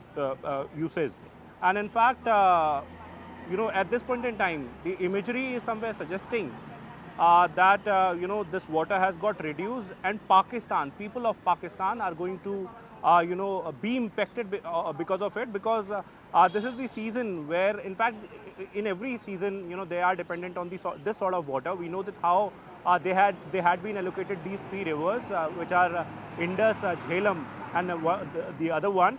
And these three rivers, Pakistan is dependent on it, the agriculture is dependent on it, and now these satellite images are somewhere suggesting that water supply has got reduced and they are running short of water. These images have been there on social media since morning, and these images are somewhere suggesting that the sort of steps that India has undertaken, are somewhere impacting Pakistan, and that can be, obviously seen from the sort of attitude that we are seeing of the ministers of Pakistan, where they are asking UN to intervene. In fact, they are assuming that military action will be taken, and several sort of other steps and speeches that are coming out from Pakistan. Right. Akash, also help us understand this better. This announcement was made right after the terror attacks that happened on the 22nd of April. 23rd is when India took this very, very strong and sharp response against Pakistan, scrapping the Indus Waters Treaty. But is all this rather soon to be indicated in these images? Because we were also talking about how the stopping of water completely to Pakistan requires a huge amount of infrastructural development, hydraulic, water resources here in the country, and reservoirs need to be built, and that is a process that is going to take rather long. So how does this really explain the point that here we are trying to make? So this is a long-term plan, Greha. This is a long-term plan where we are, planning, if at all we are planning to stop the water, we'll have to create extra reservoirs, extra dams, or we'll have to divert the water. But in current situation, even the existing facilities can have this sort of impact that we have been showcasing in the satellite images. In fact, I remember that how we have several sort of facilities on the river where we can utilize and exploit the water and can stop the flow. Because remember, even if you have two dams, you can at least store water for some time and then release it unexpectedly. Remember, the IWT is also something under which you are, sharing data related to water flow, data related to the sort of storing that you are doing in a particular time in travel, and also the, sort of flow that you have been receiving. So when you are, keeping the treaty in abeyance, it means that you are not sharing the data, and also if at all you are storing some sort of water, Pakistan will not get to know about it. And these satellite images are somewhere showing that since the water supply has got reduced, in fact, there were some photos and videos where we were talking about the sort of flood situations in Pakistan. This is what, is the result of that treaty in abeyance, because you are not sharing the data. That's why the authorities or the agencies in Pakistan are not letting, in fact, are not getting this sort of information that, what is going to be the sort of flow or what is going to be, the storage in India. And that's why we are seeing situation like such, and in fact, the satellite images like such. Right, absolutely. Akash, tell us more about this Marala headworks that we are talking about. I believe this was started during the British time, and then there were some changes that were made to this entire project in 1968. In fact, Akash, request you to hold that thought. We have a guest joining us on the broadcast. Lieutenant General KJ Singh is with us on the broadcast. Lieutenant General Singh, thank you so much for joining us. We are putting out these satellite images before our viewers that speaks about a considerable reduction in water supply as far as the flow of the Chenab waters upstream, downstream into Pakistan from India. What does it say about the action that India has now taken, suspending the Indus Waters Treaty, and the further impact that this will have on Pakistan? Thank you and Jai Hind. The first thing, as was being brought out by the other experts, is the psychological dimension itself. The fact that you are not being given hydrological data, like what China did to us on Brahmaputra, and there were sudden floods. So similarly, we have that leverage now on Pakistan. We need not share the data, and that itself upsets the planning for cropping, for sowing the crops, and for everything. It generates that psychological fear. But beyond that, while most of the projects on Chenab are run-of-the-river projects, yet it is well known that the Salal Dam at Riyasi was initially developed as a storage reservoir. After Pakistan's complaints, the height of that dam was reduced from 50 to 30 feet and the storage was reduced. But all the same, it has got a certain amount of storage. Similarly, we have a dam on Chenab called as Baglihar. That also has got some storage, and Tulhasti. Now, also, your viewers and listeners would know that in 2011, when Baglihar Dam was being readied and commissioned, the reservoir had to be filled in. And when that reservoir was filled in, Pakistan had crop failure of 30 to 40%. There was a huge big outcry.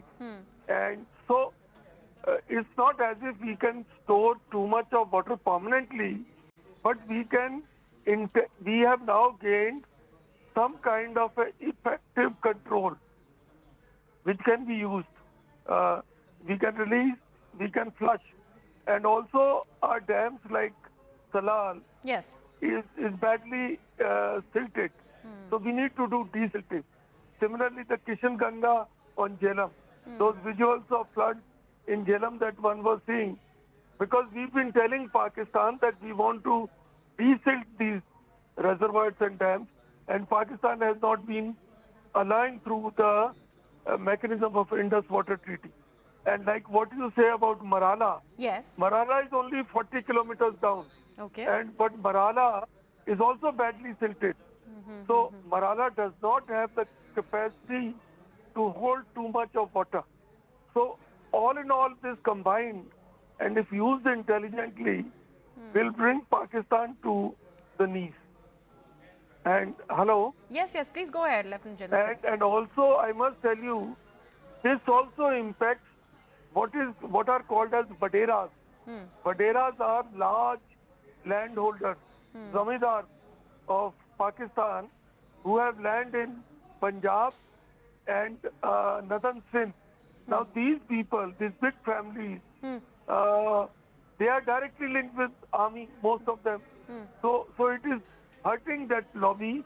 And also another narrative which we need to build up is that this water is pounded at Marala headworks and through the canals, Marala Ravi link canal, and later through the Baloke Suleiman ke link canal, it is brought down to Ravi and Satluj.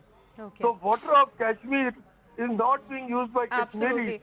That's It is very being used by significant, and Punjabis. that's an important point that you're making, Lieutenant General Singh. Thank you so much for joining us. In fact, these comparative satellite images that are from April 21st and April 26th this year reportedly are showing a reduced water flow at the Marala headworks, with water channels shrinking and one drying up entirely, as we can see in these images. This is, of course, as Lieutenant General Singh was also pointing out, increased silt and sedimentation ahead of the barrage that further is indicative of the lower water velocity and volume. And this is also leading to that psychological warfare against Pakistan. My colleague Siddhant is also with us. He's joining us on the broadcast now to offer more perspective. Siddhant, another point that Lieutenant General Singh was making on this being the monsoon season for Kharif crops. They are planted this month in April, also in June, and they are later harvested in September, October, like the other crops like sugarcane and pulses for that matter. Now, Pakistan relies heavily on irrigation from the Chenab River, and this is especially the Punjab and Sindh province there, and that accounts for about 80% of that water, the irrigation supply that is coming in from Chenab, I believe. So this will induce further damage as far as irrigation and agriculture in Pakistan is concerned. Well, absolutely. This will directly have an impact on irrigation in Pakistan, especially Sindh and Punjab provinces of Pakistan. In fact, there is already a lot of water scarcity in these two provinces, and there is also a constant fight between these two provinces over water sharing. In fact, there in Sindh province particularly, there is this political issue that Zardaris had given away the waters of Sindh to Punjab for the corporate farming. So this has been a political issue already going on in Sindh province. As you rightly pointed out, these two provinces are the bread basket of Pakistan. And as we were reporting, we reported on the very first day that keeping this treaty in abeyance means ending all mechanisms between the two sides. So there will not be any communication, any flow of data or information sharing between the two sides. So in this scenario, Pakistan will not get to know when there is going to be flood coming, when there is going to be drought coming. Also, having said that, we have accessed these satellite images of 21st to 26th April, which clearly indicates decrease in the flow.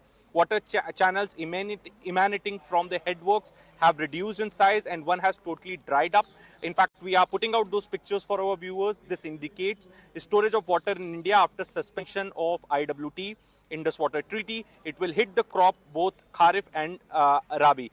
So this is just a beginning. And as I said before, that since there will not be any official communication from both sides, so the last official communication which Indian government made with the Pakistan government was a letter which was sent by the Water Ministry of India to the Pakistani Water Ministry, perhaps informing them officially that India has kept Indus Waters Treaty in abeyance. That was the last communication, so there cannot be any communication anymore. Now, in fact, if India is building some dam or some hydropower project on these rivers, then India will not be informing Pakistan about it. There is also not going to be any site visit by the either side. So it will definitely create water scarcity in Pakistan, and perhaps it will have a direct impact on the water management in Pakistan. So the larger issue is that the water management will severely be impacted, because Pakistan will not be knowing the level of waters flowing into level of waters flowing downstream, and how to be prepared for it, etc., etc. And perhaps that has already got started. The satellite images suggest the same. Siddhant, but we would like to, in fact, underline for our viewers, and these are the satellite images that we are putting out constantly. This, of course, is also indicative of the fact that there is at least a start to withhold that hydraulic data information that is so far that was under the Indus Water Sharing Treaty. It was something that India was bound to do with Pakistan, but something that India has decided to stop altogether. So this deliberate reduction in water flow could be achieved by India storing that water in the upstream reservoirs or diverting it completely, though So far, the Indus Waters Treaty restricted India from building large storage dams on these western rivers. Now, the observed drying of the channels suggests a significant disruption in the water supply to Pakistan's irrigation network, and this is sure to hit Pakistan badly. At least that's a start. And also the psychological war with Pakistan that Lieutenant General Singh also was talking about is also withholding of that data, which is very imperative for Pakistan to know of, so that they know when the water is coming into their territory, and that becomes highly significant. So that explains the kind of rattle moves and responses that have come in from Pakistani side. Well, absolutely. And in fact, this is the reason that, in fact, Manoj Gupta also reported the other day that how Pakistan is now preparing for a full legal battle against India. In fact, they are speaking to the best legal minds in Pakistan. In fact, the Attorney General, Law Minister, they are in huddle preparing case against India. They are expected to go to International Court of Justice, United Nations, World Bank. Perhaps they will definitely use these satellite images to create narrative against India, and you know, this has been a very sacrosanct treaty. So that important point that you mentioned of the World Bank, because World Bank could possibly intervene. At least that is the suggestion that Pakistan would want to really make. But we will delve deeper into this story, as these are punitive actions that India really is looking at. One of them at the start, of course, is the suspension of the Indus Waters Treaty. Now, amid mounting tensions between India and Pakistan over the Pahalgam terror attack, Prime Minister Narendra Modi chaired a series of cabinet meetings at his Lok Kalyan Marg residence today. Crucial CCS, or the Cabinet Committee for Security, meet, or the Cabinet Committee for Parliamentary Affairs meet, even the CCEA meetings were held at his residence. And after these critical meetings, the Prime Minister even chaired a separate meet with the Raksha Mantri Shri Rajnath Singh and also the Home Minister Mr. Amit Shah. The Cabinet Committee on Security that was headed by Prime Minister Modi is understood to have reviewed the overall security situation in Jammu and Kashmir amid speculations about India's possible response to the Pahalgam terror attack. And according to government source, India is reviewing the impact of imposing further trade sanctions on Pakistan. Over the past year, trade between the two countries has increased nearly 4 times. India mainly exports sugar, pharmaceuticals, medicines, fertilizers and fruits to Pakistan, while imports from Pakistan remain negligible, mostly limited to nuts and fruits. Meanwhile, the centre has revamped the National Security Advisory Board and has also appointed former RNAW Chief Alok Joshi as its head. Let's now further take a look and dissect what India's strategy to punish Pakistan is really looking like. Number one, here's what we are getting to know. This is the diplomatic war on Pakistan, as we are giving to understand. This is that we are learning from sources, as India is looking at getting all the countries to support India as far as this terror attack against innocent civilians is concerned that took place on the 22nd of April. Next, frame the world opinion against Pakistan. One of the top things that to do that is, of course, wanting in Pakistan to be again blacklisted as far as FATF is concerned. Next step, military operation. This is strategy number 2. Military equipments are being procured and stepped up. All the countries are being looked at, whether it's US or Russia for that matter. Trade ties will be slashed altogether, and this is part of strategy number 3, which is the economic war. India is also mulling curbing e-commerce exports to Pakistan altogether. This is going to severely hit the country. Indus Waters Treaty is already in abeyance, remember, and this is part of the economic war that India has launched on Pakistan. Again, if we take a look at number 4 strategy, information war as well. Pakistan YouTube and social media handles have been completely blocked out. Videos of Pakistan terror strikes against India, that also is something that India is collating. These videos will be used to expose Pakistan's hand, which is very, very operative on global platform to show that Pakistan is a country where this terror really emanates from. Let me take this across to my colleagues Pallavi and Aman, who are now joining us on the broadcast. Pallavi, coming to you first. We're talking about not just the diplomatic strike, but we're also talking majorly on the economic war front as India has unleashed on Pakistan, stopping trade altogether. Imports are at the minimal. But how badly is this going to impact Pakistan?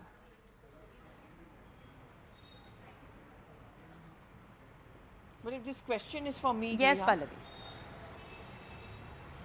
Okay. You've just spelled it out. There are multiple ways in which that war is being fought against Pakistan, and military, of course, is an option which the Prime Minister himself has left it to the armed forces to decide the scale and the timing. And those operations are always going to be covered. They are never ever going to be coming out in the open. But I think it's the other ones which have begun to hit Pakistan even more. You spelled out the diplomatic one, which is essentially to isolate Pakistan and also to tell the world that just as we've been hit by terror, there's a Pakistani footprint as far as many of the terror acts which took place. For example, the theatre bombings in Russia, then for example the London bombings which took place in UK, in America, in Iran, in Afghanistan. All of them were either done by Pakistan directly or they were schooled in a school of terror, to use the words. Therefore, today, if we are mulling a serious aggressive military action against Pakistan, we certainly would want the world to be by our side. And there is no mincing of words on this as far as India's diplomatic war is concerned. We are talking about, of course, the propaganda war, which we are trying to counter with YouTubes and all of that you pointed out. But I think if there's something which really hurts a country the most, it is the economic blockade, it's the economic war. Now, especially a country like Pakistan, which has been facing a food crisis, where there's a huge problem of global investment, given the fact that there's political instability, where it's not a democracy, it is the army which calls the shots, and army is not equipped for governance. Army is equipped to, wage wars. So therefore you have a country which is running rogue, which is running on the basis of the armed forces. And that's where the economics becomes very important. So what have we done? We first of all imposed a complete trade ban. The Atari railway station has been closed down. There is no inroads happening there. Our exports are much higher than our imports from Pakistan. That has also been blocked. I'm giving a quick example of, for example, the nuts which come in from Pakistan. And this is very important because if Pakistan sends it directly to India, there is an import duty of 200%. This is one example which was given to me. But if it comes via the Dubai route, it comes down to 100%. So this is also something which has been blocked and being mulled by India. We are not going to allow a third country intervention of these exports from Pakistan into India. I think we could hear more of that either today or in the next few days to come. This is as far as economic blockade goes. The Indus Water Treaty we've all been speaking about, its ramifications. So not what is happening. E-commerce, of course, has been blocked. So not what is happening is a kind of economic war which is more crippling, which has more effect, and which essentially tells Pakistan and the world that, you know, there's a limit to which you can stretch yourself. You have to, at the end of the day, deal with your own people. Absolutely, Pallavi. Thank you so much for that. In fact, Aman, let's also expand on the diplomatic war bit that India has unleashed on Pakistan. When it is about gathering that international global support against Pakistan, why do you think India will have to still struggle with that, considering Pakistan has already had its run-ins with the FATF? Why is there still a balancing act that we see from many countries, particularly the US internationally? Why is this happening? Well, see, since this attack happened on Pahalgam, nearly every country in the world has condemned it. Everybody has condemned the killing of innocent civilians in Pahalgam and this dastardly terror strike.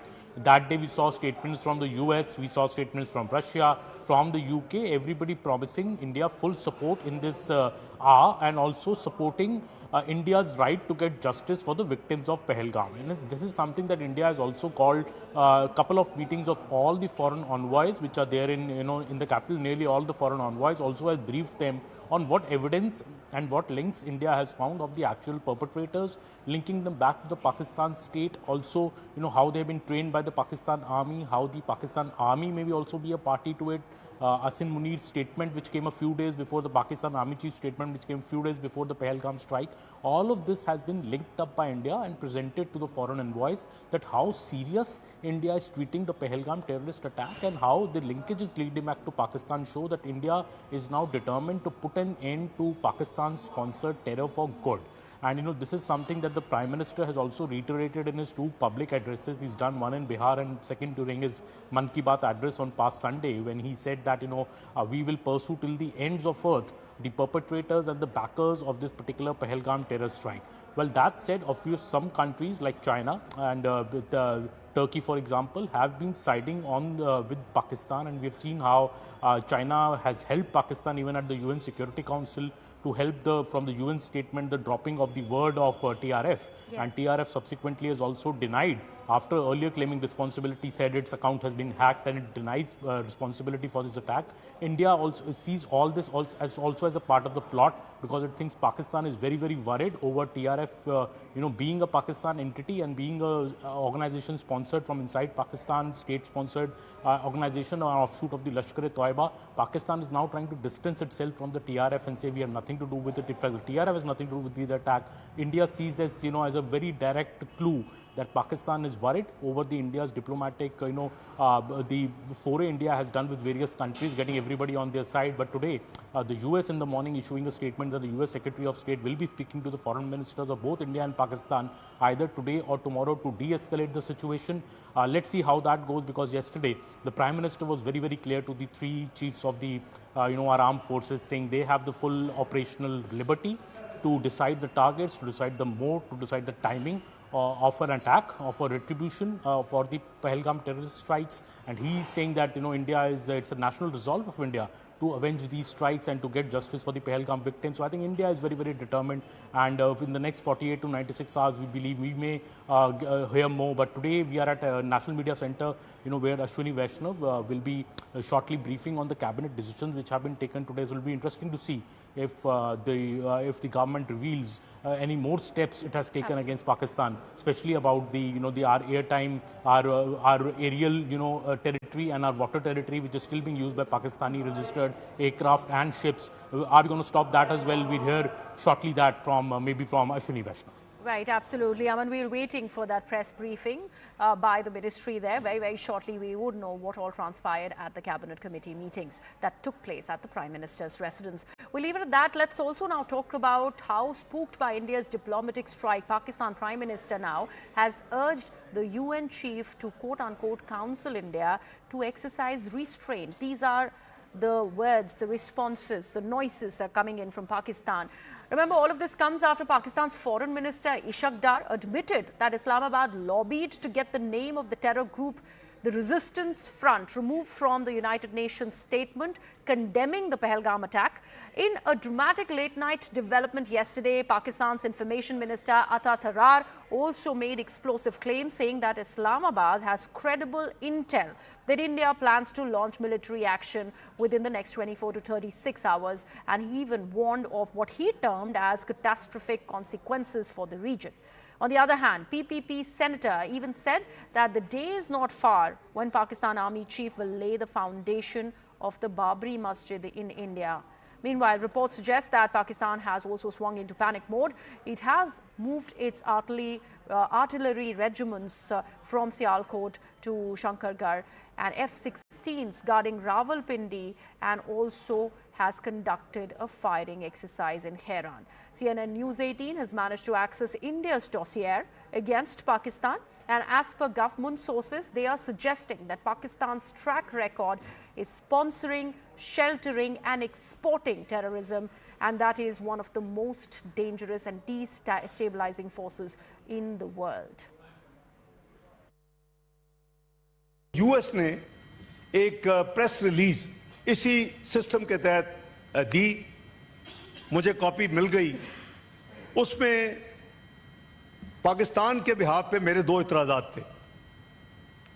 एक उसमें पहलगाम लिखा हुआ था सिर्फ, और दूसरा उसमें blame डाला गया था द रेजिस्टेंस फोरम। पहलगाम के साथ आपको लिखना पड़ेगा जम्मू एंड कश्मीर। वो कहते हैं आप पे ब्लेम आएगा, प्रेस रिलीज नहीं हुई, इतना बड़ा वाकया हुआ। आपके जावर एक्सप्रेस भी ये आई थी, कंडेमनेशन की, टेररिस्ट एक्टिविटी को कंडेम किया गया था। मैंने कहा ये ready, but please you have to put in Jammu and Kashmir and have to delete this TRF. Pakistan has credible intelligence that India intends carrying out military action against Pakistan in the next 24 to 36 hours. Rather than pursuing the path of reason, India has apparently decided to tread the dangerous path of irrationality and confrontation, which will have catastrophic consequences for the complete region and beyond. वो वक्त दूर नहीं है कि जब बाबरी मस्जिद की पहली ईंट उसकी बुनियाद में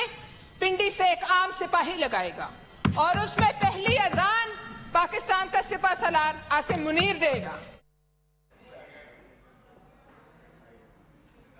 Quite a communal rant there coming in from Pakistan. Now, CNN News 18 has managed to access Indian government's Pak terror trail dossier, and here's what it refers to. The first claim that the dossier makes is that Pakistan sponsors, shelters and or exports terrorists from its soil, and that's what is the key aspect of this. Then also we are learning that Pakistan soil is used as launchpad for cross-border terrorism, something that we saw as an example in Pahalgam on the 22nd of April. We also are learning that in 2018, Nawaz Sharif had admitted, and this is, remember, the former Prime Minister of Pakistan, where he'd suggested that Pakistan played a role in the 2008 Mumbai terror attacks that were orchestrated by Lashkar terrorists. Next thing that we are learning, of course, is that the former Pakistan President Pervez Musharraf had also conceded that his forces trained militant groups to fight India in Indian-administered Kashmir. This was the claim that came in from Pakistan side, and that's why the reference of the term Indian-administered Kashmir.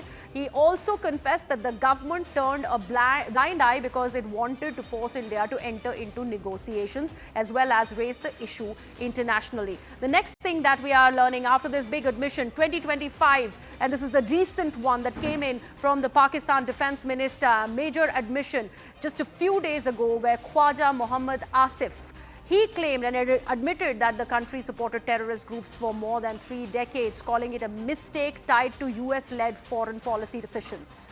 These are the things that are part of that dossier, where India is pointedly attacking Pakistan and claiming how it is being very, very supportive and also a breeding ground for terrorists. Let me take this across to my colleague Siddhant Mishra, who is now with us on the broadcast. Siddhant, this tells all. And there is no way that Pakistan can deny these claims, although it's trying. Seem to have lost that link with my colleague Siddhant, but this is what this terror document, this India dossier really is speaking of. The first thing, of course, it's underlining is how Pakistan not just sponsors terrorists, it gives it a breeding ground, it also exports terrorism from across the border. And that is what we saw happen, that bloodbath that was unleashed in Pahalgam on the 22nd of April. The next thing that it goes on to state, and this is the official accounts that have come in by way of the former Prime Minister, also the former President of Pakistan, in their own admission, they have in fact really said in as many words that they had a role to play in the various terror attacks that have happened in India. Then further, the last point that was made on that dossier was also that open admission that came in from the current Defence Minister Khwaja Asif of Pakistan, where they have in as many words claimed that Pakistan has been aiding and abetting terrorists for the last 3 decades. Siddhant is back with us on the broadcast. Yes, Siddhant, do go ahead, please. Well, look, this is perhaps compilation of what where Pakistan and Pakistan-backed terror groups have been involved in as far as terror attacks are concerned. So from London bombings to attacks in Moscow, by funding a Haqqani network in Afghanistan, to creating terror groups in Bangladesh, perhaps training Rohingyas in Bangladesh. ISI and Pak army has been involved everywhere, and perhaps they are still in FATF grey list. And in fact, there have been several reports of CIA which were later declassified, and in those reports, one could easily understand that even US very well knows about the dirty games that Pakistan's army, Pakistan's ISI plays as far as terror networks across the world are concerned. So, the global support that India is receiving definitely has to do with the geopolitical clout of India, but also has to do with world understanding the real character of Pakistan. Perhaps now Pakistan stands exposed. In the early 90s, Pakistan was seen as a country which could be used by the Western powers to fight against the Soviet power in Afghanistan. Perhaps in early 2000, when war on terror was launched, then again Pakistan got mileage and continued with its terror activities under the garb of war on terror. But now, since all these the fight against Soviets, the war on terror, all have come to an end. So now even those who used to back, perhaps section of people, the group of people in the Western country, those who used to back Pakistan, have no reason We are to back. talking about how India is planning on diplomatically striking Pakistan. The first step, of course, came in as there was an announcement right after the Pahalgam terror attack of the suspension of the Indus Waters Treaty. So India has thrown down the gauntlet before Islamabad by putting the Indus Waters Treaty of 1960 on hold. Now CNN News 18 has managed to access the pictures that show the impact of India's diplomatic move. We are putting out for our viewers these images before their screens, and this is the image that we have for our viewers. In this image, you will see on your screens that and these are, by the way, from the Marala headworks. This is situated on the Chenab River. This is very close to Sialkot in Punjab province of Pakistan, which also says that it is very close to the international border with India, which is just approximately 8 kilometers from the Akhnur sector. These satellite imageries, now what are they suggesting? What have we learned? This is talking about the Chenab River water flow. The water flow, as is being observed on a comparative satellite image. One is, as you can see, from the 21st of April. This is right before the Pahalgam terror attack took place on the 22nd, and the other image is from the 26th of April. These are the two images, and we are comparing this, and this is seemingly indicating a decrease in flow of the Chenab waters. Now, what does this exactly mean? And we are also particularly talking about the proximity with the international border. It means that the upstream actions in India can quickly affect downstream water availability in Pakistan. The Chenab, remember, originates in Himachal Pradesh in India. It is formed by the confluence of the Chandra and the Bhaga rivers, as has been seen. Then later it flows through Jammu and Kashmir before entering Pakistan's Sialkot district, making it one of the western rivers allocated to Pakistan under the now defunct Indus Waters Treaty. That's how strategically this is going to hit Pakistan really the hardest, as the sharing of water is right now discontinued by India. Let me take this across to my colleague Akash, who's now joining us on the broadcast. Akash, what does this signify? From the 21st of April to 26, we see a seeming difference as far as that water supply, the water flow is indicating in these satellite imageries. Tell us more. Right. So, Greha, it is indicating that water supply has got reduced, and there's a shortage of water. And Marala headwork is basically the irrigation control system. That is just 8 kilometers, 7 or 8 kilometers away from the international border, and this is the place from where they divert their waters, towards the agricultural land or towards other uses. And in fact, at this point in time, the imagery is somewhere suggesting that this water has got reduced, and people of Pakistan are going to be impacted because of it, because this is the season where, in fact, in every season, they are dependent on this sort of water. We know that how they had been allocated these three rivers, which are Indus, Jhelum, and the other one. And these three rivers, Pakistan is dependent on it, the agriculture is dependent on it, and now these satellite images are somewhere suggesting that water supply has got reduced and they are running short of water. These images have been there on social media since morning, and these images are somewhere suggesting that the sort of steps that India has undertaken, are somewhere impacting Pakistan, and that can be, obviously seen from the sort of attitude that we are seeing of the ministers of Pakistan, where they are asking UN to intervene. In fact, they are assuming that military action will be taken, and several sort of other steps and speeches that are coming out from Pakistan. Right. Akash, also help us understand this better. This announcement was made right after the terror attacks that happened on the 22nd of April. 23rd is when India took this very, very strong and sharp response against Pakistan, scrapping the Indus Waters Treaty. But is all this rather soon to be indicated in these images? Because we were also talking about how the stopping of water completely to Pakistan requires a huge amount of infrastructural development, hydraulic, basic water resources here in the country, and reservoirs need to be built, and that is a process that is going to take rather long. So how does this really explain the point that here we are trying to make? So this is a long-term plan, Griha. This is a long-term plan where we are, planning, if at all we are planning to stop the water, we'll have to create extra reservoirs, extra dams, or we'll have to divert the water. But in current situation, even the existing facilities can have this sort of impact that we have been showcasing in the satellite images. In fact, I remember that how we have several sort of, facilities on the river where, we can utilize and exploit the water and can stop the flow. Because remember, even if you have 2 dams, you can at least store water for some time and then release it unexpectedly. Remember, the IWT is also something under which you are, sharing data related to water flow, data related to the sort of storing that you are doing in a particular time interval, and also the, sort of flow that you have been receiving.